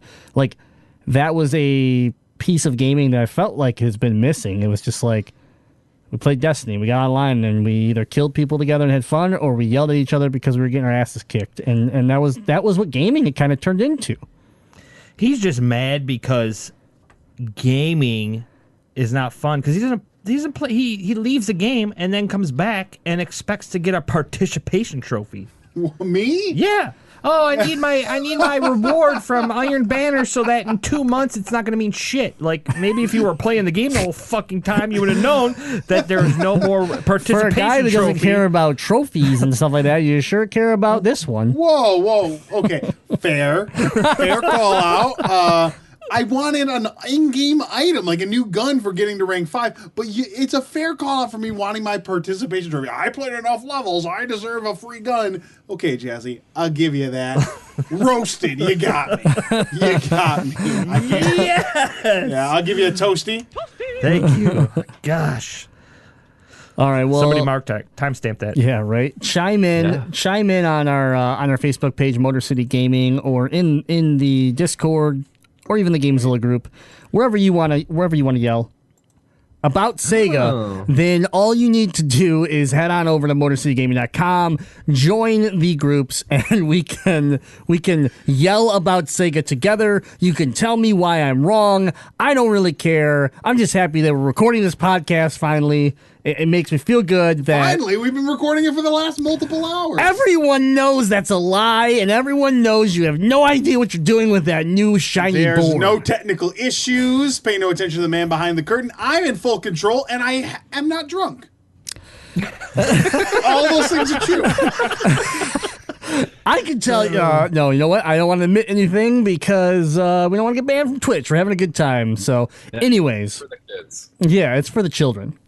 GameZilla is for the children. That's right. The youths. Okay, so that was the news. We finished off with the Sega rant. I'm very mad at Sega, but let's be honest. If they brought Phantasy Star Online 2 over here, of course I would check it out. But being a 5-year-old game, I don't know how obsessed I could get with it. You would get obsessed. Probably, your life would be down the toilet. Yeah, it's probably What true. if they put it on the Switch? Oh, I'd lose my... Yeah, okay, fine. Put it on the Switch. I'm done. I'm your best friend again, for sure. I'm right back on board. but it's not going to happen because they say this just like they said in 2012, which means we're never going to get it. So, whatever. Okay. Man, that's the news. You okay? Yeah, that's been the news. You can find all these articles on our Facebook page, Motor City Gaming. And we're gonna move on to the next segment before I have a complete stroke and just fall over here. And I think it's time for some emails. Wrong! You've been snaked. It is time. It is time for something that we do with our guests. It is time for boom, boom, boom, lightning round. All right, I got to bring this music down because Mike is actually in the same audio channel, so it's a little chaotic, but I had to have the hype music to bring us in. It's time for a lightning round. Boom, boom, splam! Are you making fun of me? I was making fun of my splam. Your good jobs were very good. You're Thank you. a very talented young man. I think I try. Okay, it's time for a lightning round. So Mike, here's how it's gonna go. I'm gonna ask you some questions, and I know it's a little less exciting without the hype music behind you, but we want to make sure we can hear you good. And you're gonna answer them as quick as you possibly can. Just give us the true answers from your heart. Are you ready for the lightning round? This is for everyone listening to GameZilla. Get to know Mike TV. All right. Graham, actually, could you sing a little bit of the background with the boom, boom, boom? Just get us hype a little bit. Okay. All right, we're good. We got it going. Okay, first off, Mike, Mario or Zelda? I'm done. Zelda. Zelda. Favorite game system? Oh my God, the pressure's on. He's not going to make it. PC Master Race. Shut up. Dreamcast. Do it. Oh, I said GameCube. Oh, okay, GameCube. Okay, good call. Actually, that's a really good answer. Metroid or Castlevania? Oh, you pick wisely. Castlevania. Good man. Good man. Hell no! Hell no! Good call. Castlevania's We great. need a new YouTube person. That's not anybody true. out there want to edit? That's not true. Fuck. We're not getting anyone new because no one else can do the snake pit. My God. We're a team. You can't get rid of him now. Him and I are one. Him and I are one. That sounds awesome. Oh, I've known him biblically. Next you know what question. I mean. He's dead to me. Favorite gaming hero? Oh, Jay-Z Fiddle, Jay-Z damn, that could be a lot of things. not a I mean, hero. honestly, I'm probably my channel's name is the Death Mountaineers, so probably Link again. Nice. Big fan. Okay. Okay. We're going to play a little game of Bang, Marry, Kill, if you would, but it is involving Grimlock, myself, and Jazzy. Take your God. picks. Yeah. Oh, pick We all know wisely I'm dying here. here. Yeah, go ahead and jump on Jazzy. You have no value in life. Okay. After recent events, I think that my answer has Wait, to is this change. going to involve me having a small wang? 'Cause, I may have oversold that for comedy, okay? Among a couple other things. So it's a real toss. I'm definitely gonna bang Ethan Thank you. Yeah. It's the beard, because isn't it? because of no, well, that, and he's apparently closest to a woman, so Yes. There's grounds to back that up. Oh my. now the marry kill thing, it's really not fair. I don't want to kill either Jazzy or Grim. However, But you have to. Jazzy is responsible for, let's see, I would say 85% of my income. So I'm gonna marry Jazzy. It's all about the money. It's That's all right. about the money. Hold on, let me just hop on over to Patreon real quick before you can change Oh your yeah, mind. you do that. $10. Yeah, there we go. Yeah. So money unfortunately, grubbing Grim gets the bastard. axe right now. Even though That's fine. Even though I do love the Grim. Yeah, What? Yeah. I appreciate it. I love you too. Love him, then you gotta kill him. What was your favorite PC game from your childhood? Well, that would definitely be Midtown Madness. Yeah, I like that one. Nice. Who is your favorite movie villain? Favorite movie? Jazzy. No, it'll be. Let me see. Have you guys ever seen Legend? I know It would be- I it know would- of Legend. It would be the Satan from Legend, the demon from Okay. Legend. Yep. Definitely. Are you an Android or an iPhone guy? iPhone, though I appreciate Android quite a bit. Shout out. What is your favorite video game soundtrack? Oh, Pokemon Red and Blue. Excellent choice. What is your favorite game ever? My favorite game ever? Dragon Seeds. Uncharted. My favorite game ever. That would probably there's so many ways to. I got it right on the stream here. Metroid Federation Force. Let me let me think for 1 second. Time's it would up. definitely be a Super Nintendo game. Mm-hmm. And it would be one that I go back to repeatedly over and over and over again, and probably Yoshi's Island for the Super Nintendo. Nice pick. Nice pick. Yeah. All right. How much would we have to pay you to wipe Jazzy's butt?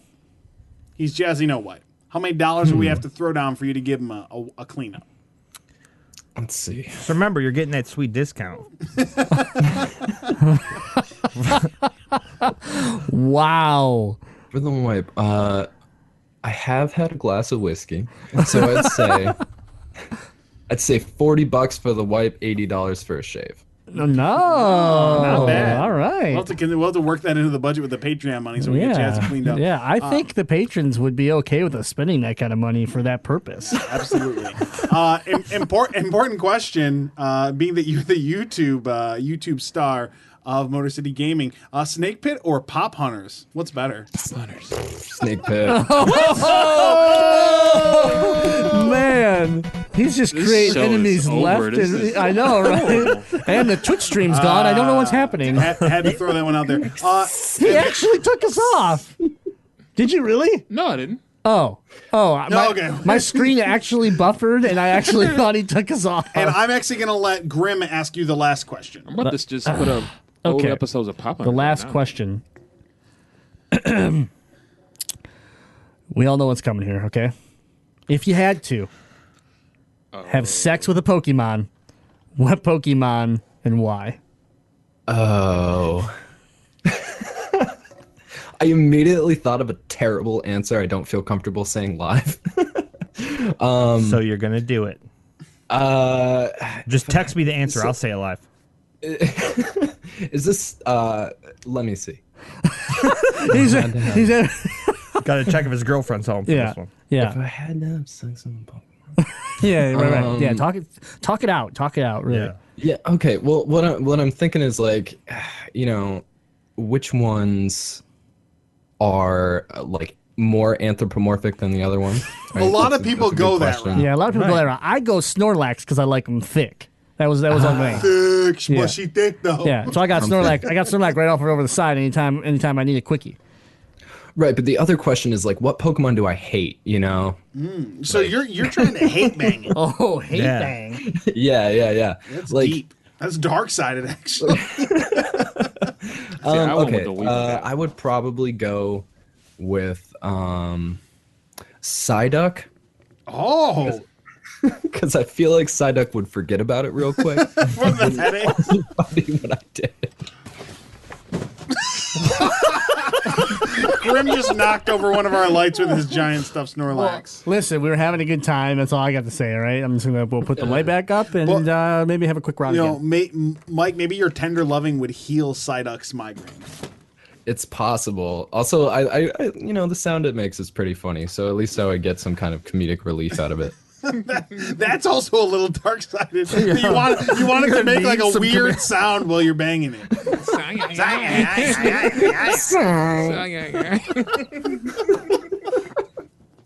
Well, Psyduck actually was voted by the original incarnation of the Legend of Retro as the #1 Pokemon of the original generation. It's a fact. I mean, you can't deny it. Popular Pokemon among Motor City Gaming. All right, Mike, that was the lightning round. It was sloppy, but almost everything I do is. So thank you for playing along. No problem. There is a question from a patron though. That's they wanted to know Cable or Dwight. Oh, I saw that. Shout out our boy Dwight. Dude, I got a relationship with Dwight. I gotta go with Dwight on that, just because Cable and I apparently haven't talked as much as I thought. But everything that Dwight likes, I'm into. So there you go. You actually know Cable. It's true. All right. Yeah. Well, thanks for putting up with that. That was we had some fun there, but No, that was fun, man. all right. Can we now we can get into some news? Probably not news. We already did that. But we can do some emails. Sorry, yeah, emails. I'm all over the place. Who had the 40? I had something else. What did I have here? 20? Yeah. 20. Whatever. Whoa there, high roller. Yep. The FBI has just sent a letter to GameZilla informing them that they have discovered new emails. Downloading GameZilla emails from info@motorcitygaming.com. Okay, Jazzy Fiddle, your GameZilla mailbox is up to date. This is emails, and if you're just tuning in, it's been a shit show, and it's just about to get worse. Yeah! So we're gonna start it off with the best, Sci-Fi AJ. If you guys are adopting wrestlers' entrance routines, whenever you showed up at a new spot, which wrestler's entrance you rolling with? Examples. I like Batista's machine gun, and at 5 Mile Rick like Shawn Michaels' front double by while getting low, having pyro in the background. Sci-Fi AJ. Pretty good option. I'm trying to think. I probably, obviously I really like Randy. I like Randy Orton, but Your dude posing on him. yeah, just posing on him, acting a little bit like an animal, but snake-like. Yeah. Oh, yeah. So you're a fan of me. You like me and my snake absolutely. people. I envy you secretly, but and then if I had, but if I wanted to really pick one when I was really like into wrestling, I loved Raven. Quote the Raven. I was a huge fan Scott of Levy? Yeah, well, that was his real name, but I was went with Raven. So I'd love to what was it? It was Raven's Nest or what? Yeah, Raven's Nest was in ECW, and then it was Raven's Flock, I believe. Flock, that was it. In yeah, WCW. Yeah. So. Yep, that was what I remember. The Flock. Yep. Yeah. I was also a big Raven fan. So you're gonna roll in. You're gonna grunge out. You're gonna have the flannel around your waist, and you're just gonna sit in the corner down low and just sort of watch the crowd. Exactly. Yeah, very good. Yep. Oh, man. I'm going to go for 2 reasons I'm going with this entrance. One, because he's one of my favorite wrestlers, and I think one of the best wrestlers of all time. And 2, I thoroughly enjoy pissing off Deadite. And I'm going to go with The Undertaker, where he comes in on his bike to rollin'. Oh, man. I mean, I can't even wrong you, because gotta love Undertaker. I'm a little bothered that still this has been going on for weeks, so you guys have found ways to talk about Limp Bizkit on the show. And that breaks me as a man. It breaks me as a human being and hurts my spirit. But well done, Jazzy. Jazzy's might have been the best yet, though. Yeah. That was well done. Yep. I'm trying. Cable, do you have one? Oh, yeah. I would go with Triple H before the... What's that? Motorhead did his stuff? Yeah, Motorhead's done 3 or 4 of his entrances now. So he had The Game, which was his original Motorhead entrance. Motorhead did the entrance for Evolution and his Bow Down to the King. The Game is the first one with the lights. Oh, yeah, that was so good. That was the best one to me. And when he came back in the at the Garden after he'd been off for like a year with his quad injury, that was the best. And probably be the Dudley Boys would be the other one. Oh, nice with the bomb coming down. Pew, pew. Fun fact: Bubba Ray Dudley threw some fake punches at my wife earlier this week at the wrestling show, like kind of clowning around like fake punches. Yeah, nice. Fun Bully fun Ray. fact. Yeah. Mike, do you have something to chime in with? I don't really know much about wrestling, to tell you the truth. That's cool. But I do like Macho Man Randy Savage. There you go. That's a good answer. That's all I got. The poppin' circumstance. Ooh, yeah. So, guys, Yes. I know you're probably thinking I'm gonna go like Stone Cold, CM Punk, one of my boys. One of my boys. I love CM Punk's entrance. first off, he had his first one with Kill Switch was amazing, and his second one with Living Color with the static at the beginning was awesome. But here's how I want to roll in. I'm going a way that you guys probably didn't see coming. I want China's entrance. Stick with me. Stick with me. Stick with me. No. There was a point where China would walk out and then have a rocket launcher that she would shoot like roaming again, like do. I want to actually roll into parties and like her music could be like playing like "Don't treat me like a woman, don't treat me like a man" or like whatever. I don't care if the music is playing or not, but I just want to roll out and just do, just shoot off a bazooka of fireworks everywhere that I go. That would be cool. That's pretty good. Unexpected, good answer. I forgot about her intro. Yeah. But she didn't always do that. It was later in her career that she had the rocket launcher. Oh, great question, Sci-Fi. Thank you, sir. Next question comes from Adam Fairley. I recently was reading my Game Informer magazine from GameStop, and they had an article on the top 100 RPGs of all time. I was surprised to see some of the names on this list of RPGs. Wondering your thoughts on these 3 picks. Destiny, rank 81. Give me some help with this. Shadouken? Shikoden 2? I've never played this game. I don't know, whatever. 29. And Skyrim as number 1. His thoughts. Destiny, an RPG. Shikoden 2 is typically regarded as one of the top 10 of all time, and Skyrim is number 1. By the way, thanks for doing the great Optimus Prime impersonations last week. Adam Bomb Diggity-tastic. Okay, I'm gonna take care of this question. First of all, there may or may not be, and I cannot confirm nor deny that I may have spent about almost 6 hours in the studio on Saturday covering something, and it might be why I have this in my hand. This is hot garbage, first of all. Okay, Game Informer, you should be ashamed of yourself. Heated trash. You should be ashamed of yourself. Those 3 that he picked don't even begin to explain the atrocities that are inside of this book, okay? So, but I'm going to address your 3, and then I'm going to tell you to keep an eye out on Legend of Retro, because there may be a multi-part show coming up very soon. Anyways. There is. Destiny is not an RPG and belongs nowhere on this list. Skyrim is not the best RPG of all time and should never be considered the best RPG of all time. That is not to say that Skyrim is not a good game, but it is not the best RPG of all time. And when you read the explanations of why these scores got put into this, I will tell you it then makes even less sense why they made Skyrim number 1. They literally contradict their own guideline in the book as to why Skyrim's number 1. I don't even know why I even have these shipped to me anymore. They're so bad. The only thing I could come up with as to why this Game Informer even exists and why Skyrim got number 1 is that GameStop can still sell Skyrim, and it can't seem to sell a legitimate copy of Chrono Trigger without it being Madden 94 when the person that buys it puts it in their system. So I have no Madden 94 is a pretty good RPG too. Yeah, exactly. So yeah, I don't have an answer for you other than you shouldn't be paying attention to Game Informer's top 100. It instantly means get rid of it. It's garbage. So you're saying I should be living by this magazine like I have been for the last 3 years? It would explain a lot as to why you pick terrible games. Terrible? Yeah. I mean... Don't spoil anything. I'm just thumbing through here a little bit. Destiny is not an RPG. It's not even close. It has RPG elements. But so, like, if we're going to play that thin line, even if it has RPG elements, do you really put it in the top 100 RPGs of all time? No. Yeah. I mean, Mike, do you have anything you want to disagree with me? You want to chime in here?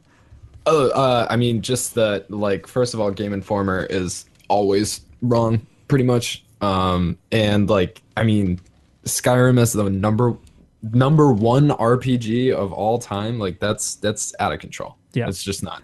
I mean, I can name multiple RPGs that are better than Skyrim, like, off the top of my head.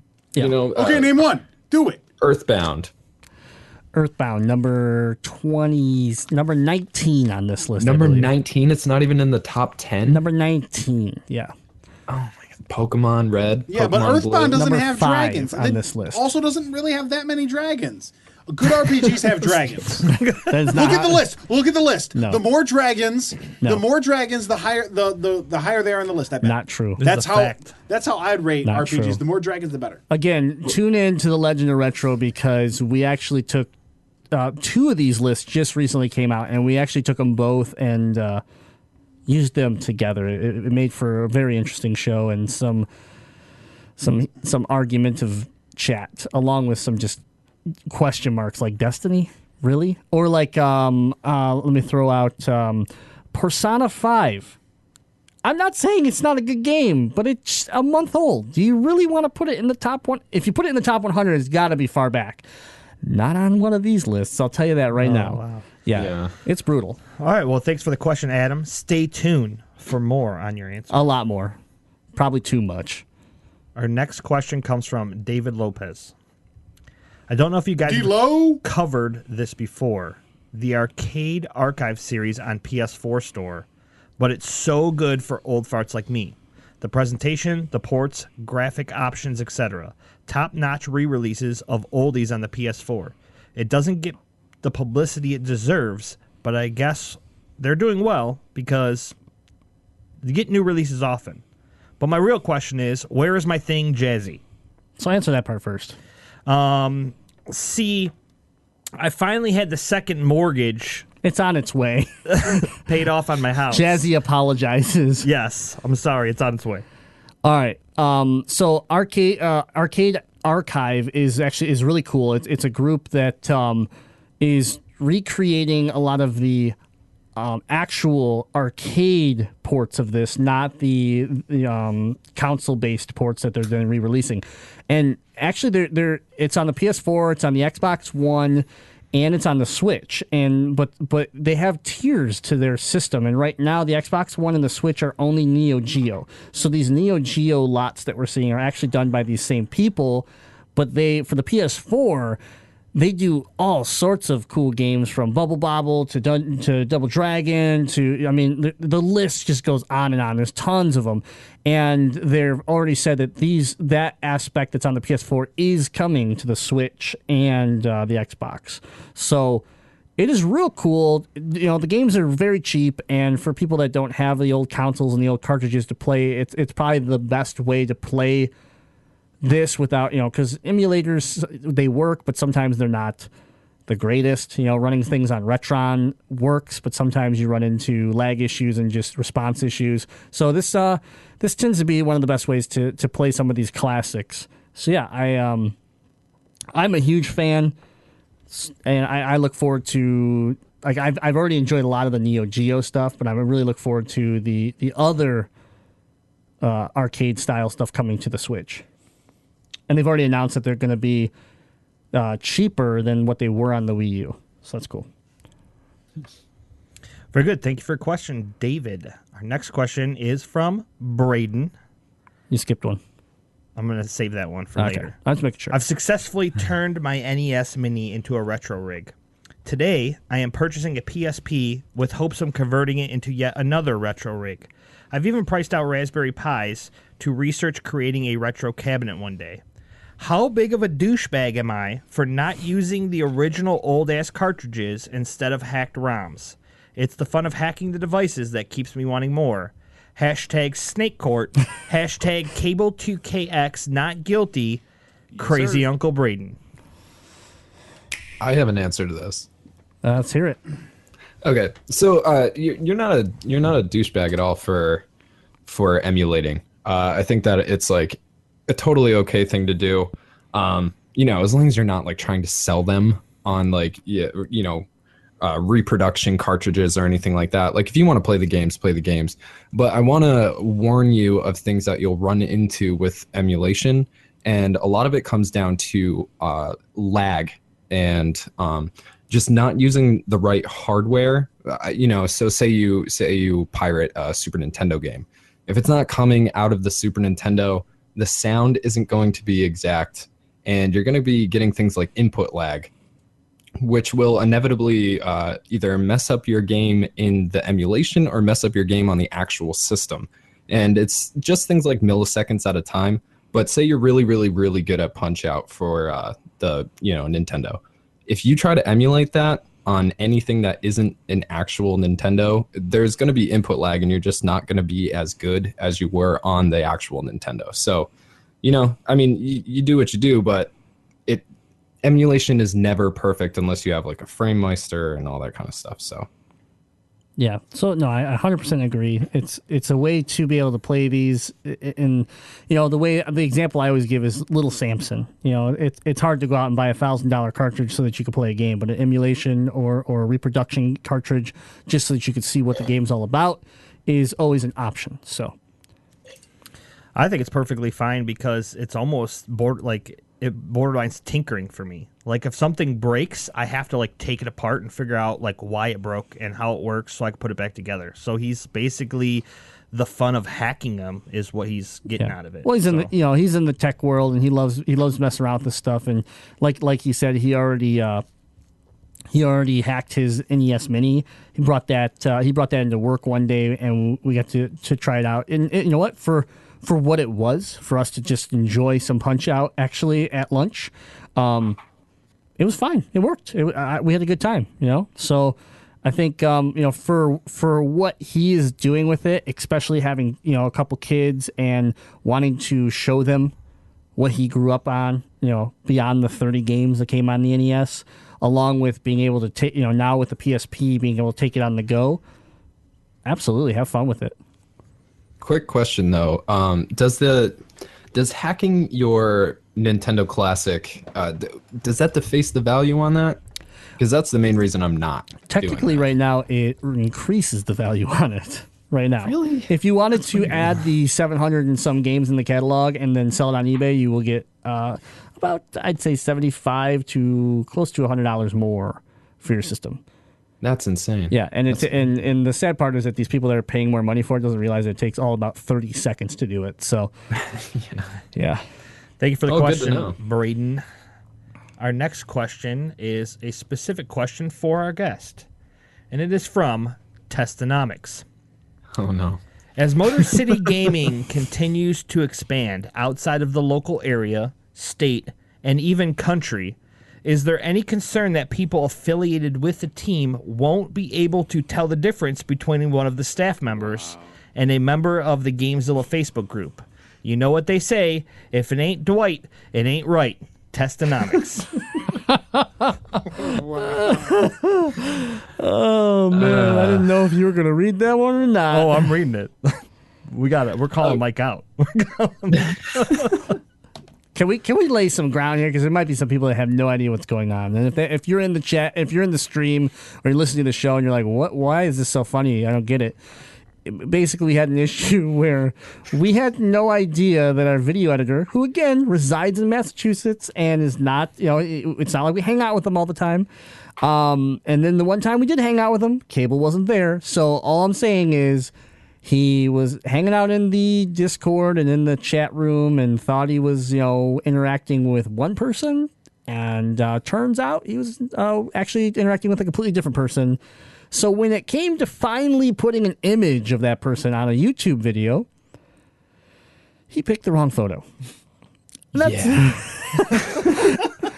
It gets worse, people, because all of us watched that video and basically said, when the hell did Cable have a nice beard like that? And that's when it finally clicked. That's not Cable. No, it finally clicked when I said, that's not me. Yeah. That's pretty true. It would have been funny if he was like, yeah, that looks good. Yeah. So realistically, though Mike was mistaken, none of us helped Mike. So we are all here kind of looking silly. So. Nah, blood's on your hands. I'm not taking any of it. Deadeye was like, I watched it at 3 a.m. in bed. I was sleeping. Sidestep, backpedal. Wasn't wearing my glasses. Could have been drunk. Maybe I didn't even watch it. Maybe I just had a lot of cocaine. Maybe I just told Mike, that video you edited for me? Yeah, it looks great. Whatever. I was kidding, Mike. I watched it. Yeah. Okay. Mike, So- any input on this? All right. So basically, what happened, right? What had happened was... Oh God. How do I? All right. Mike, let me stop you before I'll give you this warning. Don't make me send you a mandatory invite to cultural sensitivity training. The Snake Pit School of Cultural Sensitivity. Grape is great. That's all I'm going to say. Grape is great. Oh my gosh. America Okay, grape so again. what happened is that this is a case of mistaken identity by me. I had been talking to Dwight in the GameZilla Facebook group for a while. Not necessarily knowing exactly who he was, but I thought that he was Cable, and he was not Cable. So I had been talking to him as if he was Cable the entire time, and we talked about anime, like we talked about video games. We were having a bunch of fun, and I guess how do I even? I don't even know how to go about this. That's a perfect answer. I think we're good. Yeah. Okay. My bad. Our bad. Yeah. Really. Like honestly, I mean, it was stupid and presumptuous of me, and I've made my apologies. Everybody has kind of gotten over the whole thing, but Not that. Except for Test. Our fan base is pissed. To be fair, who loves it? if Mike would have played any first-person shooter game with Dwight, then he would have known it wasn't Cable because nothing would have been kill stolen, Yeah, it's true. and a Cable wouldn't have killed him. Also, if he would have played PlayerUnknown Battlegrounds, he would have survived and not been murdered by his own team multiple times. Killed you. Acquitted of crimes in Snake Court. I could still hold my opinion above him. Yeah. He's an innocent man in the eyes of the Snake Court. Innocent.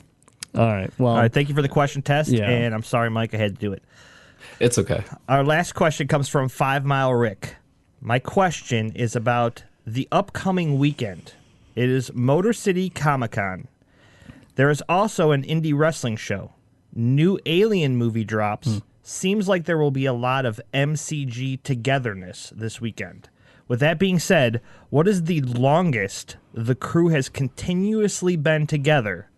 Also, who did each member want to kill the most after being together so long? all right. Let me address the beginning of this just in case anybody wants to join us. So, how this weekend is going to go down is Friday night.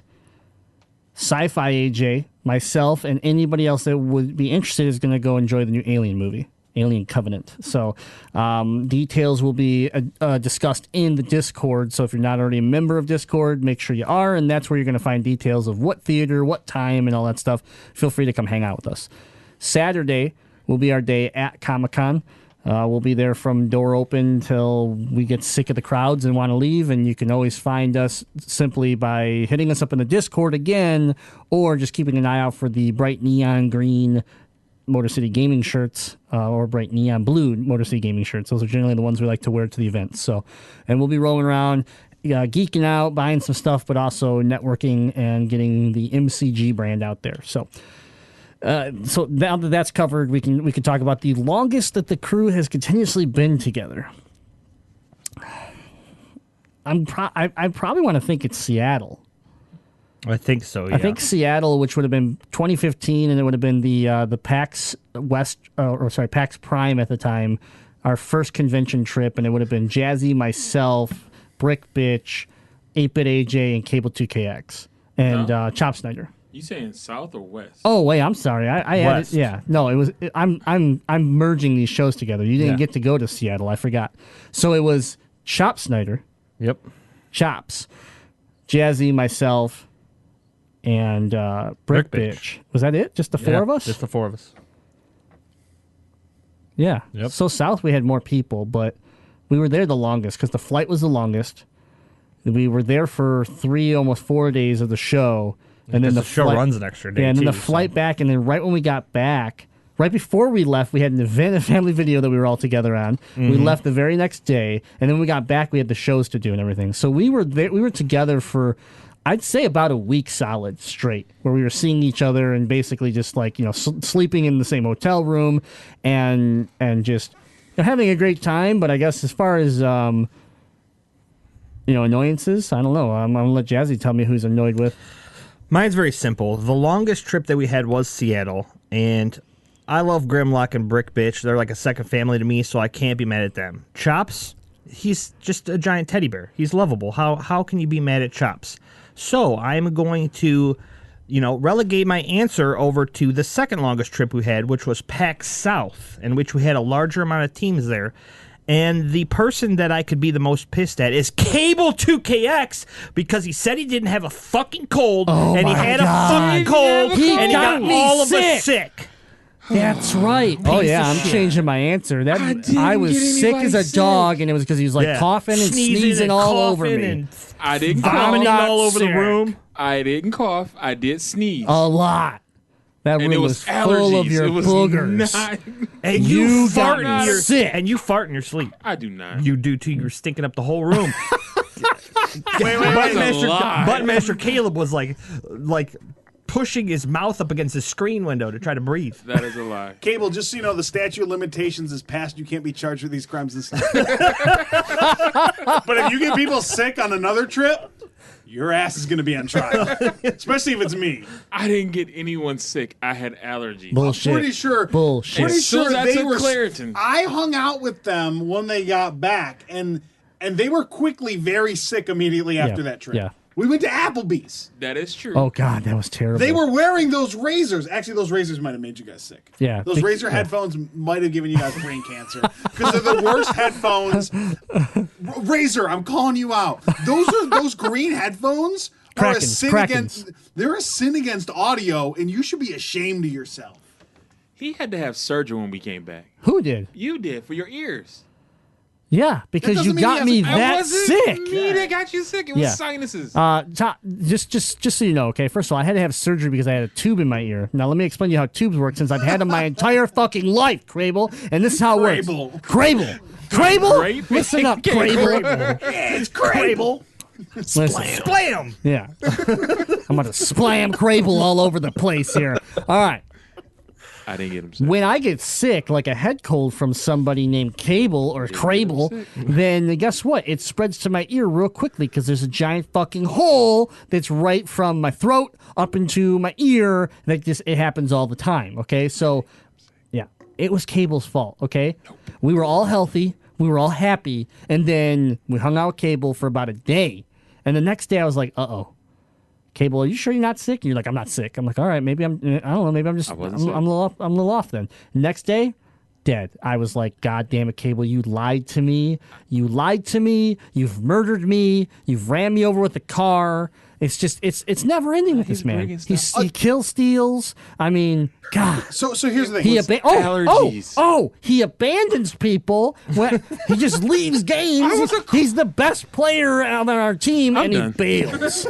He bails. So I don't know. I don't know a lot about the South. But don't people go down there because their allergies are supposed to be not as bad as they are here? Except for when someone's sick and they get you infected with sickness. Yeah, it sounds like you sure are lucky that the statute of limitations I is went up. to the doctor when I got back. You know what the doctor said? He goes, yep, you're definitely sick by, looks like you got the Cable virus. Yeah. I was like, I knew it. I knew it. A close second for me, and there's a really close second, is any goddamn place I go with Deadite, because I can't stand his ass. He is a piece of shit. It's like 15 minutes. I hate him. 15 minutes. I don't even know how I make it through an episode with him sitting in the same room as me. Yeah. It's knowing that it ends. You see the end of the tunnel, knowing that you only have to spend a certain amount of time. I mean, realistically, this question from Rick, he knows the answer. We don't have to go on a trip. We don't have to spend a lot of time together. We simply just need to log on and play PlayerUnknown Battleground for about 15 minutes, and we hate each other to the point where we're about to disband. Last week, they were chanting in the stream that GameZilla was disbanding, okay? We don't even have to be around each other. Snake Pit was about to become its own podcast. It was about to go solo. The best trip was East, though, because we got to hang out with Mike. Yeah. Yeah. Aw. But if we had to hang out with Mike for another day, he'd probably be my answer because you know what? He was just too goddamn cool. It was just like, God, this guy's just too fucking perfect. Yeah. He knows where all the comic book stores are. He knows where all the cool shit is. This guy is just too good. He's like, he That's, takes us that's to a about comic. where it ends, though. He takes when us it comes okay. to Boston, I'm like, oh, I know what a comic book is. Like, yeah. I know where to buy your favorite breakfast club magnets are. There we go. But see, yeah, Mike, important Too question good. because I asked this to anyone anytime they're ever in Boston. Have you ever been to the original Dunkin' Donuts? the original Dunkin' Donuts. It's in Boston. No, I'm sure it's full of assholes though, like the rest of them. Oh! Sorry to any of our Dude. fans that like Dunkin' Donuts. If you haven't been to Dunkin' Donuts at 4 o'clock in the morning when people are like really waking up, oh man, it's bad. Yeah. They said one cream. They said one cream. Make sure it's one cream. Mike, did you used to work at a Dunkin' Donuts? Worked at a Cumberland Farms with a Dunkin' Donuts inside it. So I got to watch it from across the store and laugh. But if I worked, no, I would never work there. Okay. It's good to know. It's good to know what's beneath you. It's like things that are beneath you, working at Dunkin' Donuts, but not editing the snake pit. I like that I'm at least a step ahead of a Dunkin' Donuts. Yet. So far. He hasn't gotten to your 17-minute rant that you need to somehow condense down to. It's artwork. It's artwork, yeah. I'm about to win an Emmy. I don't think they even give Emmys out for YouTube yet. But they're about I'm to. about to break the mold. Mike and I are going to be up on the stage holding up our Emmy and just urinating off the stage onto the rest of you guys. You know what? I'll be just soaking in it Snake because out we just shower. won an Emmy as MCG, Not so I'm we. okay. Mike and I won an Yep. Emmy. You're not getting any credit for that. That's fine. I'm going to be urinating. The legal on you. documentation says otherwise, so that's good. Don't try to bring legal documentation in the snake court. It won't fly here. All right. Cable, what's yours? None of them. All of them suck. Especially because Jazzy's there. Hey, come on. Wow. That was kind of low blow. Can you at least give There me was a no good happiness? a No good good like time? point instead of just all the ones you've been at? South was fun, Minus everything about you, Jazzy. even though I didn't get sick, and Jazzy was an asshole. You were sick. Because I got to meet Rampage Jackson, so South was the fun. I think that's the longest I've been with the crew. Yeah. Yeah, South was a blast. Until this year, PlayStation Experience, when we're just going to take 3 weeks off to go. Yeah. I'm down for PlayStation. Yeah. The show, isn't the show like one day? Yeah, but we need 3 weeks to be together. We took 3 weeks For off so we go to a friendship. one-day show. Friendship. Oh, man. It was a lot to experience. I see that. Okay, well. Was it League of Legends that long too for y'all? No, League of Legends was a No, it was weekend. only a weekend. Yeah, that was a great time. Minus everything Jazzy said. Fact. No, I think I didn't have a problem with that. Yeah. I had a problem with that. No, I did. Brick bitch. You went off, you just disappeared because you somehow found a friend from Michigan that was in Toronto at the time, and you just bailed to have dinner even though we wanted to leave and head home and we couldn't find you. You're like, yeah, I'm at this restaurant, and we're driving up and down the road. Jazzy turns the wrong way, and we're going down a damn train track at one point. Yeah, I was driving on the train tracks. I'm like, get on the road, Jazzy. We're on the train track. So yeah, that would be my person. Doing Also, that show. fuck that hotel. They're like, oh, we don't have any more pillows. So then we had 8-bit AJ call down there and be like, bring me some AKA goddamn... the enforcer. Yeah. Bring me some goddamn pillows. And then like 10 pillows show up to our room. Oh yeah. I mean, they probably pissed on all of them, but you know what? We got 10 pillows, so suck it. I slept on that. All right, enough on that. Thank you for your emails. Yeah. Mike, thank you for hanging out with us on this episode, putting up with this bullshit. Got any no plugs? problem. Got any plugs for your channel? Yeah, let us know the stuff that Like you're butt working plugs? Oh yeah. So you can find me on Twitter at deathmountaineers. That's MTAINEERS. Like Mount, the abbreviation. Anyway, youtube.com/deathmountaineersgaming.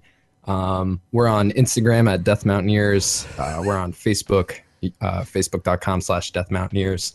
And of course, please go over to the Detroit Motor City Gaming YouTube page and check out our work there because it's really good. Like these guys have pushed it, but honestly, like I have a ton of fun doing it. We make great memes all the time, the best memes. So go over there and check out their stuff. Make sure you subscribe to their channel.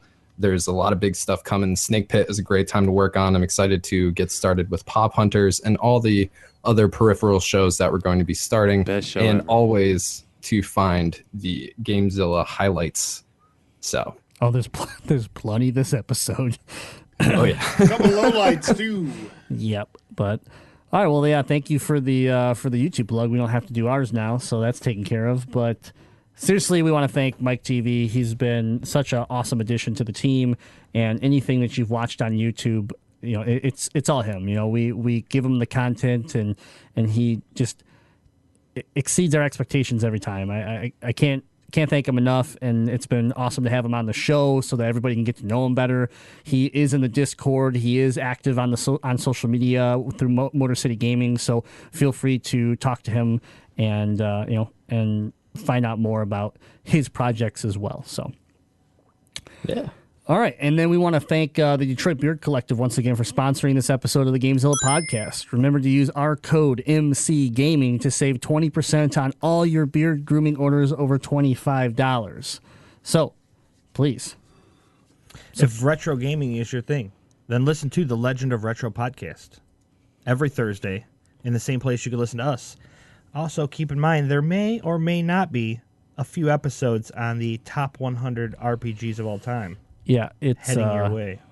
It's epic. I was very happy that I got to be part of it. I didn't expect it to be what it was, and it turned out nice. So I think a lot of people will enjoy it if you're into that, or if you're into ripping apart lists. Either way, I think you'll enjoy these episodes. And then, of course, GameZilla Alpha, our opinionated show where we try to take a topic and really just focus on the pros, cons, the whatever it is. Our last two episodes, the first one was toxicity in gaming. So just horrible people in the gaming, online gaming, and what's wrong with the humanity, how we can fix it, and what, ways that you can combat it and also help others. It was an important episode for us. And then we followed that up with our digital versus physical, and with these new analytics coming out showing almost a 50-50 digital versus physical purchasing, and just the trouble that some of these brick and mortar stores are in, what some of these stores can do to save themselves, and some of the reasons why this is happening. So yeah, that's a good show, and that's also thanks to our patrons. We get to give them early access, but the show also exists thanks to them. All right, and then I do want to remind everybody the Slackjaw Punks event, May 19th at Green Brain Comics in Dearborn, screening of The Void. So help them out, come hang out with them and us.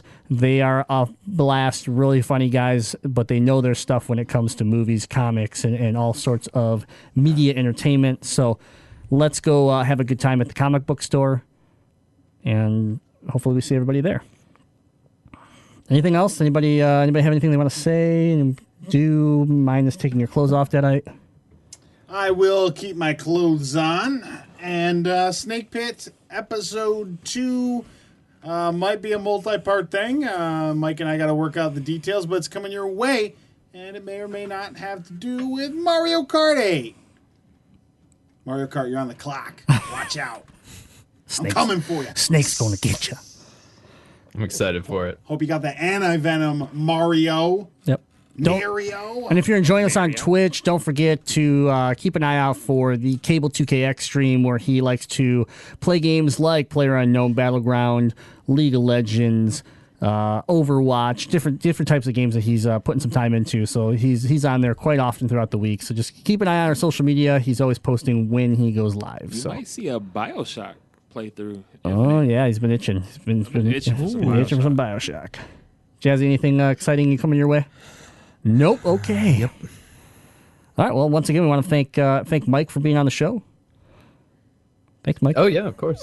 Oh hey, we do have a super secret series coming to a new channel that I'm going to be starting soon, starring Jazzy, Grim, a very special guest star from a very popular YouTube channel, and some other awesome people, including my partner Iku on my YouTube channel. So that's going to be awesome. stay tuned for that because that's going to be the realest. Yeah, more details coming as soon as we can talk about it, but it is a very exciting project for sure.